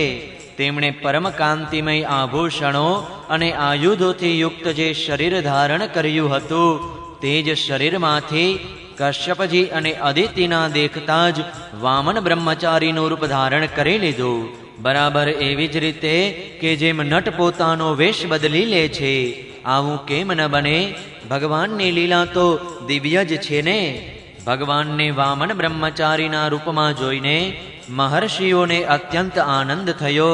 તે બધાએ કશ્યપ પ્રજાપતિને આગળ કરીને તેમના જાતકર્મ વગેરે સંસ્કારો કરાવ્યા. જ્યારે તેમનો ઉપનયન સંસ્કાર થયો ત્યારે ગાયત્રીના અધિષ્ઠાતા સ્વયં સૂર્યદેવે તેમને ગાયત્રીનો ઉપદેશ કર્યો. દેવોના ગુરુ બૃહસ્પતિએ યજ્ઞોપવિત આપ્યું અને કશ્યપજીએ મેખલા આપી. ભૂદેવીએ કૃષ્ણ મૃગચર્મા, વનસ્પતિઓના અધિપતિ ચંદ્રદેવે દંડ, માતા અદિતિએ કૌપિના એટલે કે લંગોટી અને કટિવસ્ત્ર તથા આકાશના અભિમાની દેવે વામન વેશધારી ભગવાનને છત્ર આપ્યું. હે મહારાજ, અવિનાશી શ્રી પ્રભુને બ્રહ્માજીએ કમંડળ, સપ્તર્ષિઓએ કુશ અને સરસ્વતીજીએ રુદ્રાક્ષમાળા અર્પણ કર્યા. આ રીતે વામન ભગવાનનો ઉપનયન સંસ્કાર થયો ત્યારે યક્ષોના રાજા કુબેરે તેમને ભિક્ષા પાત્ર આપ્યું અને સતી શિરોમણી જગજનની સ્વયં ભગવતી ઉમાએ ભિક્ષા આપી.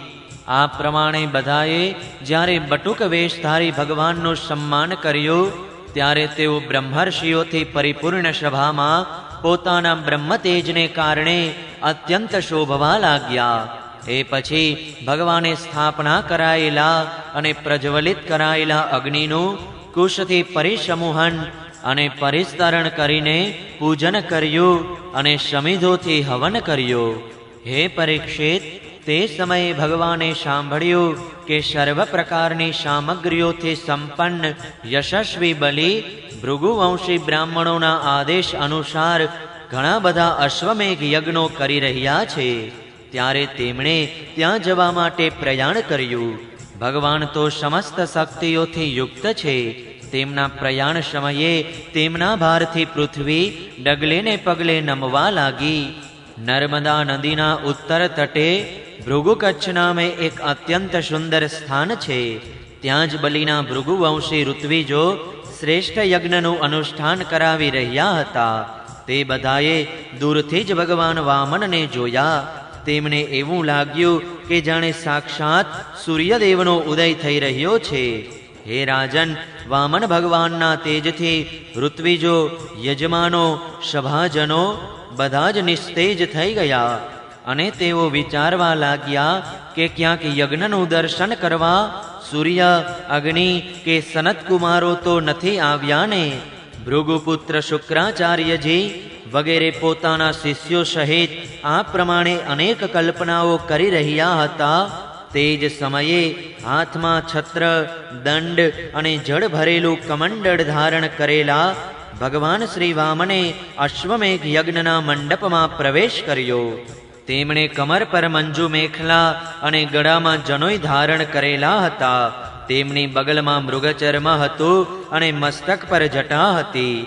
આ પ્રમાણે બ્રાહ્મણના વામન વેશમાં પોતાની માયાથી બટુક બ્રહ્મચારી બનેલા ભગવાને બલિના યજ્ઞ મંડપમાં પ્રવેશ કર્યો.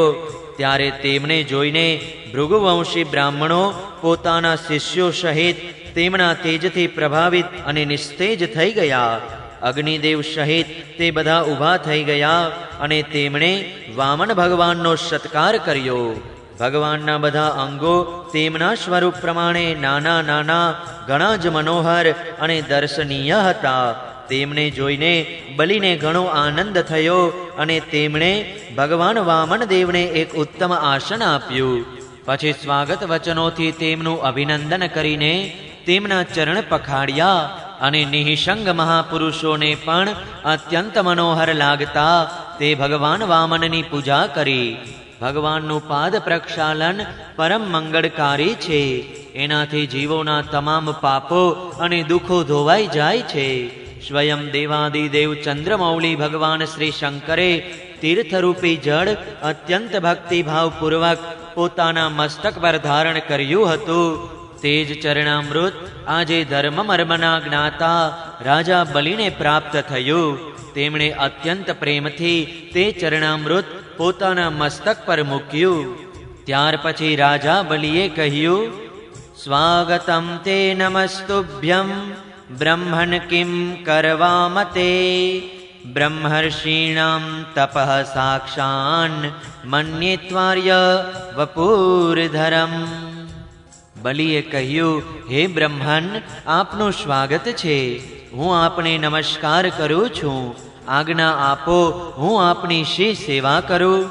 હે આર્ય, એવું લાગે છે કે મોટા મોટા બ્રહ્મર્ષિઓની તપસ્યા જ સ્વયં મૂર્તિમંત થઈને મારી સમક્ષ ઉપસ્થિત થઈ છે. આજે આપ મારા યજ્ઞમાં પધાર્યા, તેથી મારા પિતૃઓ તૃપ્ત થઈ ગયા. આજે મારું કુળ પવિત્ર થઈ ગયું અને મારો આ યજ્ઞ સફળ થઈ ગયો. હે બ્રહ્મણ, આપના ચરણ પખાડવાથી મારા બધા પાપ ધોવાઈ ગયા છે અને વિધિપૂર્વક યજ્ઞ કરવાથી, અગ્નિમાં આહુતિ આપવાથી જે ફળ મળે છે તે અનાયાસ જ મળી ગયું છે. આપના આ નાના નાના ચરણોથી અને તેમના પ્રક્ષાલનથી પૃથ્વી પવિત્ર થઈ ગઈ છે. હે બ્રાહ્મણ કુમાર, એવું જણાય છે કે આપ કશુંક ઈચ્છી રહ્યા છો.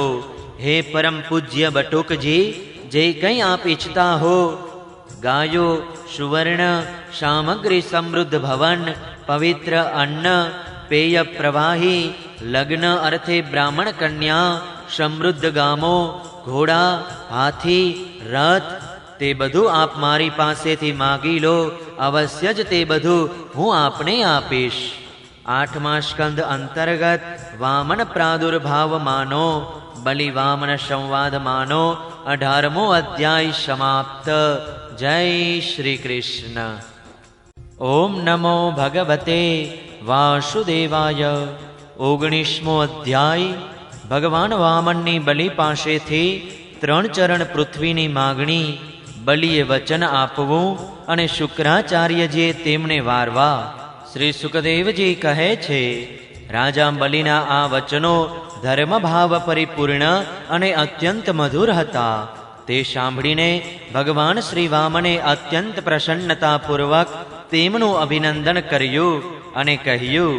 શ્રી ભગવાને કહ્યું, હે રાજન, તમે જે કંઈ કહ્યું તે તમારી કુળ પરંપરાને અનુરૂપ ધર્મભાવ પરિપૂર્ણ, યશને વધારનારું અને અત્યંત મધુર છે.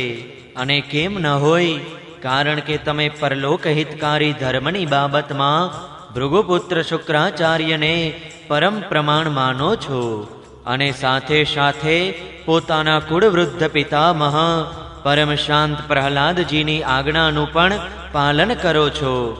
તમારી કુળ પરંપરામાં ક્યારેય કોઈ ધૈર્યહીન કે કૃપણ પુરુષ થયો જ નથી, અને એવો પણ કોઈ થયો નથી કે જેણે બ્રાહ્મણોને ક્યારેય દાન આપ્યું ન હોય, અથવા જે એકવાર કોઈને કશુંક આપવાની પ્રતિજ્ઞા કર્યા બાદ પાછળથી વચન વિમુખ થયો હોય.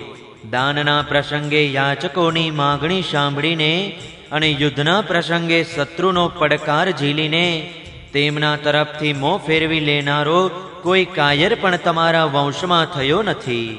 કારણ કે તમારી કુળ પરંપરામાં પ્રહલાદજી પોતાના નિર્મળ યશથી જેમ આકાશમાં ચંદ્ર શોભે છે તેમ શોભી રહ્યા છે. તમારા કુળમાં જ હિરણ્યાક્ષ જેવા વીરોનો જન્મ થયો હતો. તે વીર જ્યારે હાથમાં ગદા લઈને એકલો જ દિગ્વિજય માટે નીકળ્યો, ત્યારે આખી પૃથ્વી ઘૂમી વળવા છતાં પણ તેને પોતાનો કોઈ હરીફ મળ્યો નહીં. વિષ્ણુ ભગવાન જળમાંથી પૃથ્વીનો ઉદ્ધાર કરી રહ્યા હતા, ત્યારે તે હિરણ્યાક્ષ તેમની સામે આવ્યો અને તેના પર શ્રી ભગવાને અત્યંત મુશ્કેલીથી વિજય મેળવ્યો. એમ છતાં એ ઘટના પછી દીર્ઘકાળ સુધી તેમને હિરણ્યાક્ષની શક્તિ અને તેના બળનું સ્મરણ થઈ આવ્યા કરતું હતું, અને તેને જીતી લેવા છતાં પણ તેઓ પોતાને વિજયી માનતા ન હતા. હિરણ્યાક્ષના ભાઈ હિરણ્યકશિપુને તેના વધના જ્યારે સમાચાર મળ્યા, ત્યારે તે પોતાના ભાઈનો વધ કરનારને હણવા માટે ક્રોધપૂર્વક ભગવાનના નિવાસ સ્થાન વૈકુંઠધામમાં જઈ પહોંચ્યો. ભગવાન શ્રી વિષ્ણુ માયા રચનારાઓમાં મહાન છે અને સમયને બરાબર ઓળખે છે. જ્યારે તેમણે જોયું કે હિરણ્યકશિપુ હાથમાં શૂળ લઈને સાક્ષાત કાળ જેવો તેમના પર આક્રમણ કરી રહ્યો છે, ત્યારે તેમણે વિચાર્યું કે જેમ સંસારના પ્રાણીઓની પાછળ મૃત્યુ પડેલું રહે છે, તેવી જ રીતે હું જ્યાં જ્યાં જઈશ ત્યાં ત્યાં આ મારો પીછો કરશે. તો હું આના હૃદયમાં પ્રવેશી જાઉં કે જેથી આ મને જોઈ શકે નહીં, કારણ કે આ તો બહિર્મુખ છે, બહારની વસ્તુઓ જ જુએ છે. હે અસુરરાજ, જે સમયે હિરણ્યકશિપુ તેમના તરફ ઘસી રહ્યો હતો, તે સમયે આવો નિશ્ચય કરીને ભયભીત થઈ ભગવાન શ્રી વિષ્ણુએ પોતાના શરીરને સૂક્ષ્મ બનાવી દીધું અને તેના શ્વાસ મારફતે તેની નાસિકામાં થઈને હૃદયમાં જઈ બેઠા. હિરણ્યકશિપુ તેમના ધામને સારી પેઠે ઓળખી વળ્યો, પણ તેમનો ક્યાંય પત્તો લાગ્યો નહીં. તેથી ક્રુદ્ધે થયેલો તે સિંહ ગર્જના કરવા લાગ્યો. તે વીરે પૃથ્વી, સ્વર્ગ, દિશાઓ, આકાશ, પાતાળ, સમુદ્ર સર્વત્ર ભગવાનને શોધ્યા, પણ તેઓ તેને ક્યાંય દેખાયા નહીં. તેમને ક્યાંય પણ ન જોતા તે બોલી ઉઠ્યો, હું આખું જગત ખોડી વળ્યો, પણ તે મળ્યો નહીં. અવશ્ય મારા ભાઈને હણનારો તે એ લોકમાં જતો રહ્યો છે કે જ્યાં ગયા પછી પાછા આવવાનું થતું નથી. વારું, હવે તેની સાથે વેરભાવ રાખવાની જરૂર રહી નહીં, કેમ કે વેરભાવ તો શરીરની સમાપ્તિ સાથે જ સમાપ્ત થઈ જાય છે. ક્રોધનું કારણ અજ્ઞાન છે અને અહંકારથી તે વધે છે. હે રાજન, તમારા પિતા પ્રહલાદ પુત્ર વિરોચન મહાન બ્રાહ્મણ ભક્ત હતા, ત્યાં સુધી કે તેમના શત્રુ દેવોએ બ્રાહ્મણોનો વેશ ધારણ કરીને તેમના આયુષ્યનું દાન માગ્યું, અને તેમણે પોતે બ્રાહ્મણોનું કપટ જાણતા હોવા છતાં પણ પોતાના આયુષ્યનું દાન આપી દીધું. તમે પણ તે જ ધર્મનું આચરણ કરી રહ્યા છો કે જે ધર્મનું પાલન શુક્રાચાર્ય વગેરે ગૃહસ્થ બ્રાહ્મણોએ, તમારા પૂર્વજ પ્રહલાદજીએ તથા બીજા યશસ્વી વીરોએ કર્યું છે. હે દૈત્યરાજ, તમે અભીષ્ટ વસ્તુઓનું દાન કરનારાઓમાં શ્રેષ્ઠ છો. તેથી હું તમારી પાસે થોડીક પૃથ્વી માત્ર પોતાના 3 ચરણ જેટલી માગું છું. તમે સઘળા જગતના સ્વામી અને અત્યંત ઉદાર છો એ બરાબર છે, પરંતુ તેમ છતાં હું તમારી પાસેથી આનાથી વધુ ઈચ્છતો નથી. વિદ્વાન મનુષ્યે માત્ર પોતાની જરૂરિયાત અનુસાર જ દાનનો સ્વીકાર કરવો જોઈએ. એમ કરવાથી તે પ્રતિગ્રહજન્ય પાપમાંથી બચી જાય છે. રાજા બલિએ કહ્યું, હે બ્રાહ્મણ કુમાર, તમારી વાતો તો વૃદ્ધ સમંત છે, પરંતુ તમારી બુદ્ધિ હજી બાળક જેવી જ છે. હા, હજી તો તમે બાળક જ છો ને, તેથી જ તમે પોતાના સ્વાર્થને સમજતા લાગતા નથી. હું 3 લોકનો એકમાત્ર સ્વામી છું અને અનેક દ્વીપોનું દાન આપી શકું છું. જે મને પોતાના વચનોથી પ્રસન્ન કરી લે અને પછી મારી પાસેથી માત્ર 3 ચરણ પૃથ્વી માગે, તેને ભલા શું બુદ્ધિમાન કહી શકાય? હે બટુકજી, જે કોઈ એકવાર કંઈક માગવા મારી પાસે આવી ગયો, તેને પછી ક્યારેય અન્ય કોઈ પાસેથી કશું માગવાની જરૂર રહેવી જોઈએ નહીં. તેથી પોતાનું ગુજરાન ચલાવવા માટે તમારે જેટલી ભૂમિની જરૂર હોય તેટલી મારી પાસેથી માગી લો. શ્રી ભગવાને કહ્યું, હે રાજન, મનુષ્ય જો પોતાની ઇન્દ્રિયોને વશ રાખનારો સંતુષ્ટ ન હોય તો સંસારના તમામ પ્રિય વિષયો પણ તે મનુષ્યની કામનાઓને પૂરી કરવાને સમર્થ થતા નથી. જે 3 ચરણ પૃથ્વી મેળવીને સંતુષ્ટ થાય નહીં, તેને 9 ખંડમાંથી એક દ્વીપ આપવામાં આવે તો પણ તે સંતુષ્ટ થશે નહીં, કારણ કે તેના મનમાં 7 દ્વીપ મેળવવાની કામના કાયમ રહેશે.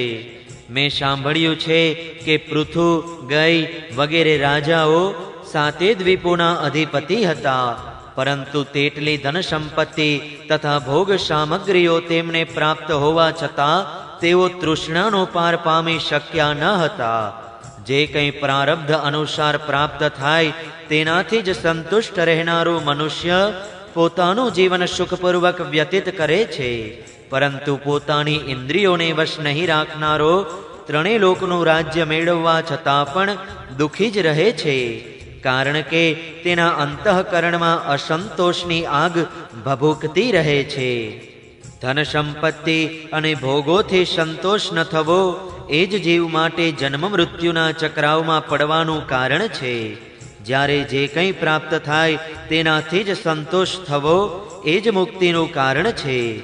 જે બ્રાહ્મણ આપોઆપ આવી મળેલી વસ્તુથી જ સંતુષ્ટ થઈ રહે છે, તેના તેજની વૃદ્ધિ થાય છે.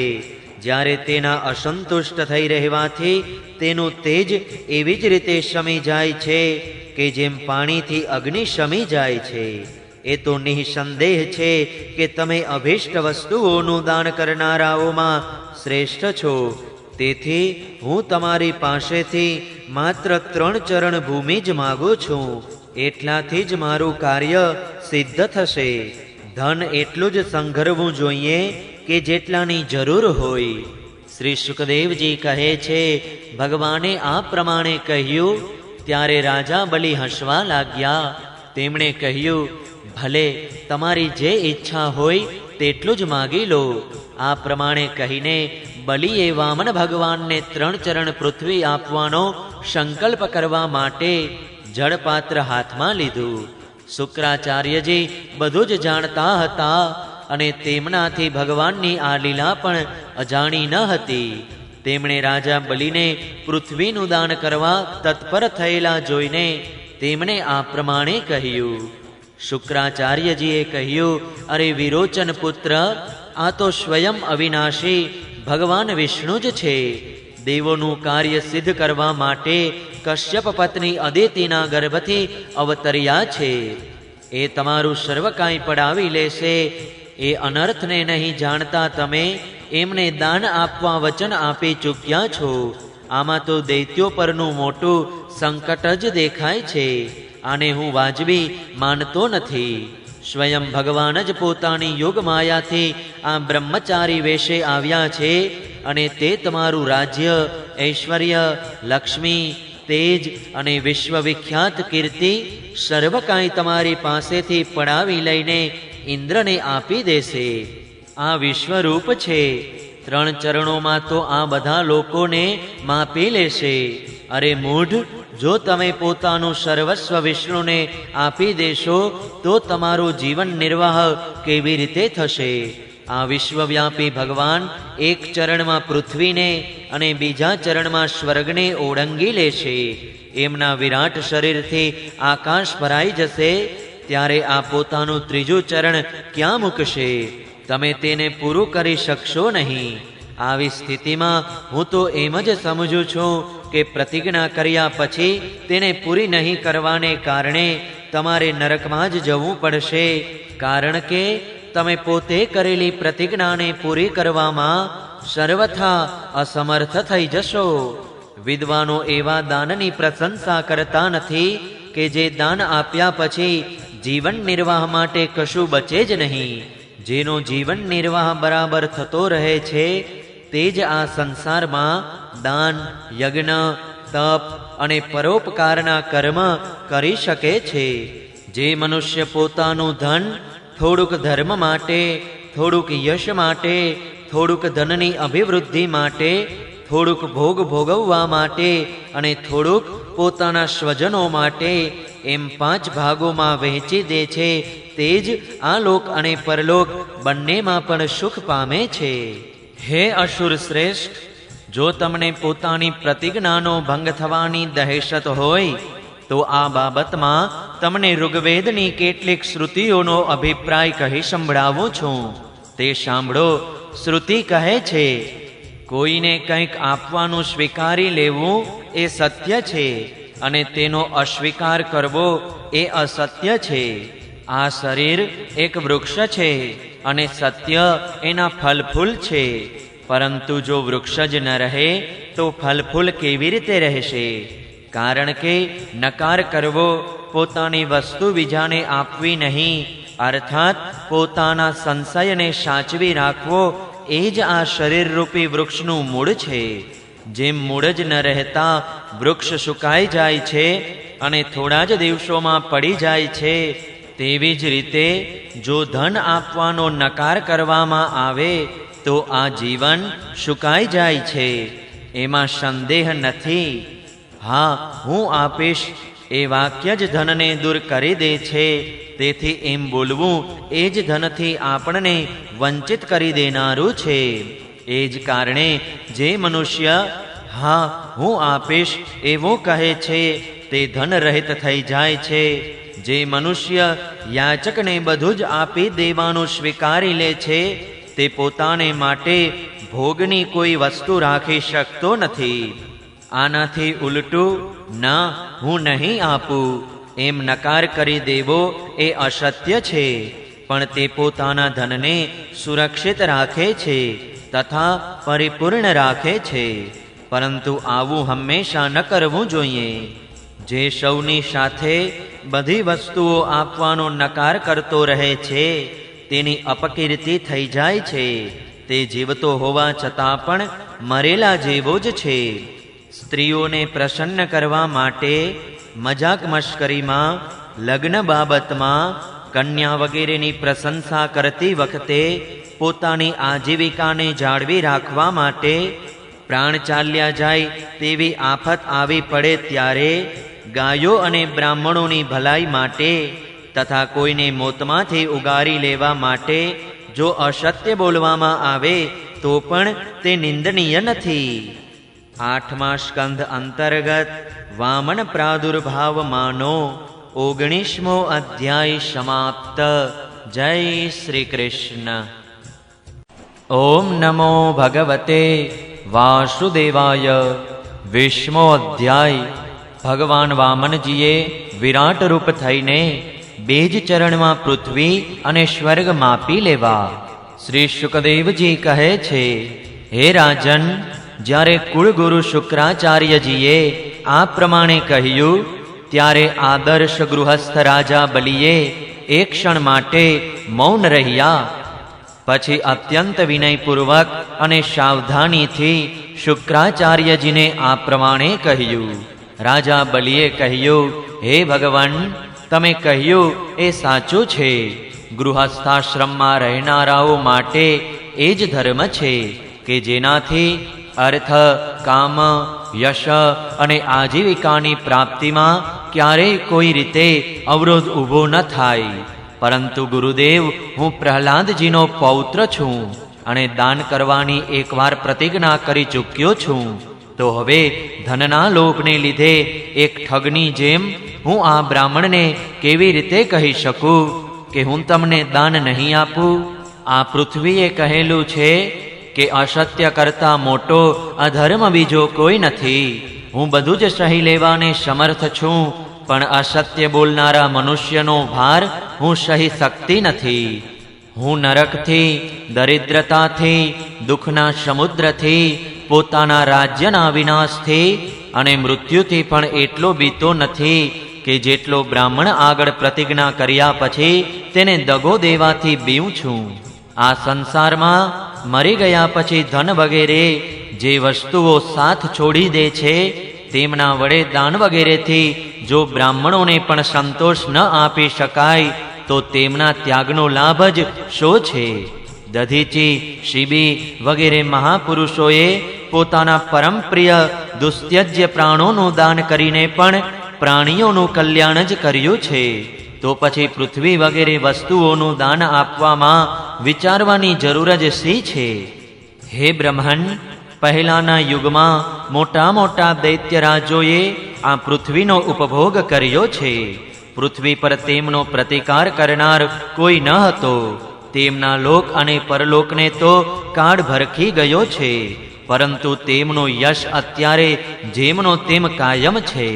હે ગુરુદેવ, સંસારમાં એવા લોકો ઘણા છે કે જેઓ યુદ્ધમાં પીઠ ન બતાવતા પોતાના પ્રાણોની બલિ ચડાવી દે છે, પરંતુ એવા લોકો ઘણા દુર્લભ છે કે જેઓ સુપાત્ર આવી મળતા શ્રદ્ધા સહિત ધનનું દાન કરે.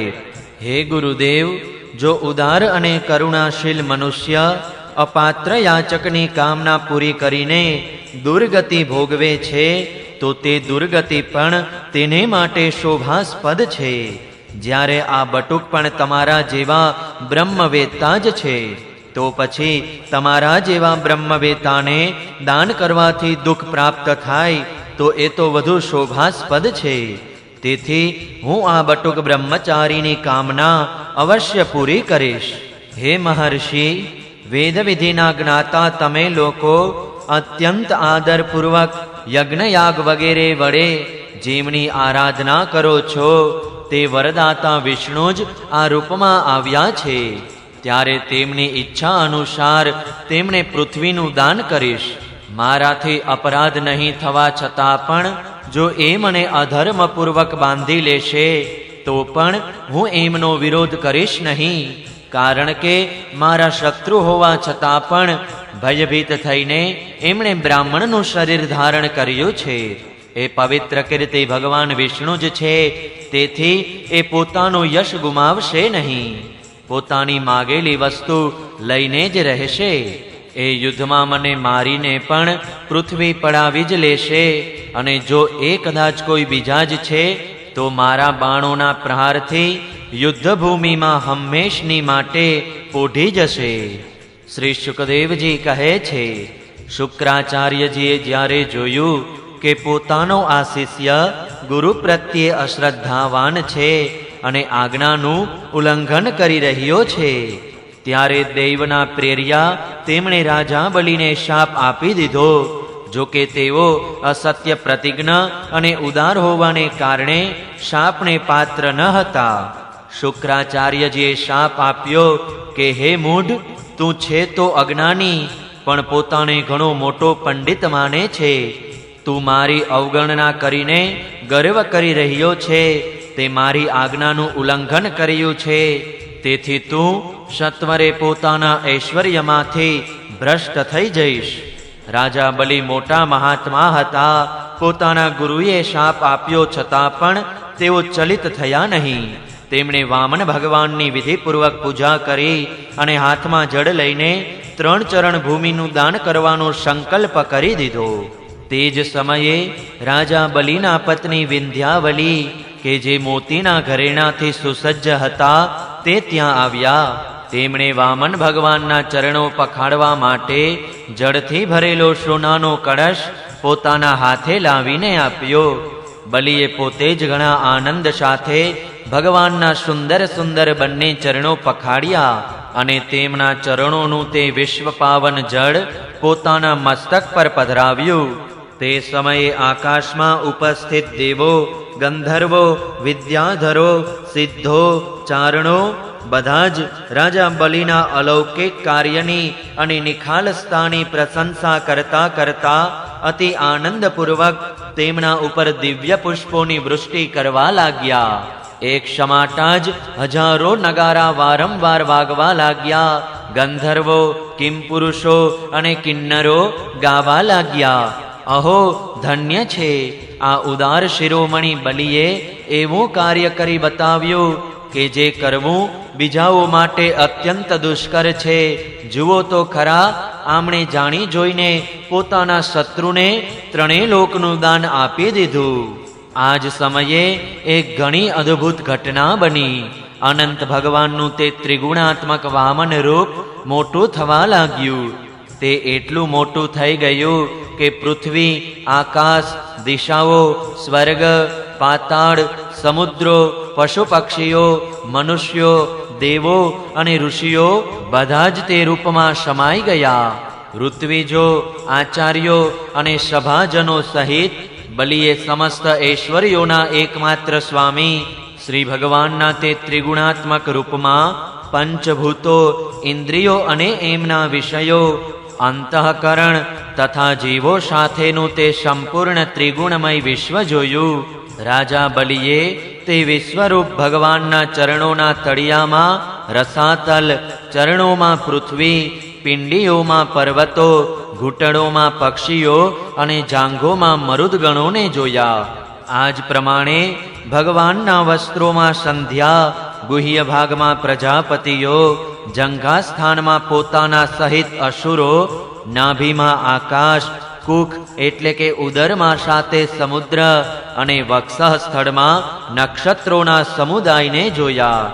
તે બધા અસુરોને ભગવાનના હૃદયમાં ધર્મ, સ્તનોમાં સત્ય મધુર વાણી, મનમાં ચંદ્રમા, વક્ષ સ્થળમાં હાથમાં કમળ સાથેના લક્ષ્મીજી, કંઠમાં સામવેદ અને સમસ્ત વર્ણ સમૂહો એટલે કે ભાષા દેખાયા. બાહુઓમાં ઇન્દ્ર વગેરે સમસ્ત દેવો, કાનોમાં દિશાઓ, મસ્તકમાં સ્વર્ગ, કેશમાં મેઘમાળા, નાસિકામાં વાયુ, નેત્રોમાં સૂર્ય અને મુખમાં અગ્નિ દેખાયા. વાણીમાં વેદ, જીહવામાં વરુણ, ભમરોમાં વિધિ નિમેષ અને પલકોમાં દિવસ અને રાત્રિ દેખાયા. તે વિશ્વરૂપના લલાટમાં ક્રોધ અને નીચલા હોઠમાં લોભના દર્શન થયા.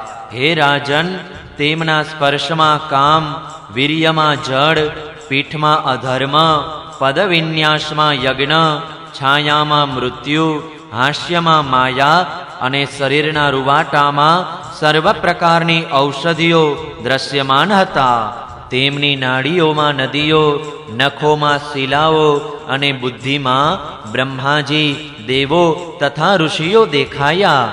આ પ્રમાણે તે વીરબલિએ ભગવાનની ઇન્દ્રિયો અને શરીરમાં સમસ્ત ચરાચર પ્રાણીઓના દર્શન કર્યા. હે પરીક્ષિત, શરૂઆતમાં ભગવાનમાં આ સમગ્ર જગતને જોઈને તે તમામ દૈત્યો અત્યંત ભયભીત થઈ ગયા. તે જ સમયે ભગવાન પાસે અસહ્ય તેજવાળું સુદર્શન ચક્ર, ગરજતા વાદળ જેવો ભયંકર ટંકાર કરતું સારંગ ધનુષ્ય, વાદળ જેવો ગંભીર ઘોષ કરતો પાંચજન્ય શંખ, ભગવાન શ્રી વિષ્ણુની અત્યંત વેગવાળી કૌમુદકી ગદા, ચક્રકાર ચિહ્નોથી યુક્ત ઢાલ અને વિદ્યાધર તલવાર, અક્ષય બાણોથી ભરેલા બે તરકશ, ભાથા વગેરે આયુધો તથા લોકપાલો સહિત સુનંદ વગેરે ભગવાનના પાર્ષદો સેવામાં હાજર થઈ ગયા. તે સમયે ભગવાનની શોભામાં અભિવૃદ્ધિ થઈ. તેમના મસ્તક પર મુગટ, બાહુઓમાં બાજુબંધ, કાનોમાં મકરાકાર કુંડલ, વક્ષસ્થળ પર શ્રીવત્સલાંછન, ગળામાં કૌસ્તુભ મણિ, કમરમાં મેખલા અને ખભા પર પિતાંબર શોભી રહ્યા હતા. તેમણે 5 પ્રકારના પુષ્પોની બનેલી વનમાળા ધારણ કરેલી હતી કે જેના પર મધના લોભી ભમરા ગુંજરાવ કરી રહ્યા હતા. તે શ્રી ભગવાને પોતાના એક ચરણથી બલિની સઘળી પૃથ્વી માપી લીધી, શરીરથી આકાશને તથા ભુજાઓથી દિશાઓને ઘેરી લીધી. બીજા ચરણથી તેમણે સ્વર્ગને પણ માપી લીધું. પોતાનું ત્રીજું ચરણ મૂકવા માટે બલિની જરા જેટલી પણ કોઈ વસ્તુ બાકી બચી નહીં. ભગવાનનું તે બીજું ચરણ ઉપર તરફ વધતું મહરલોક, જનલોક અને તપલોક પણ ઓળંગીને સત્યલોકમાં જઈ પહોંચ્યું. 8મા સ્કંદ અંતર્ગત વિશ્વરૂપ દર્શન નામનો 20મો અધ્યાય સમાપ્ત. જય શ્રી કૃષ્ણ.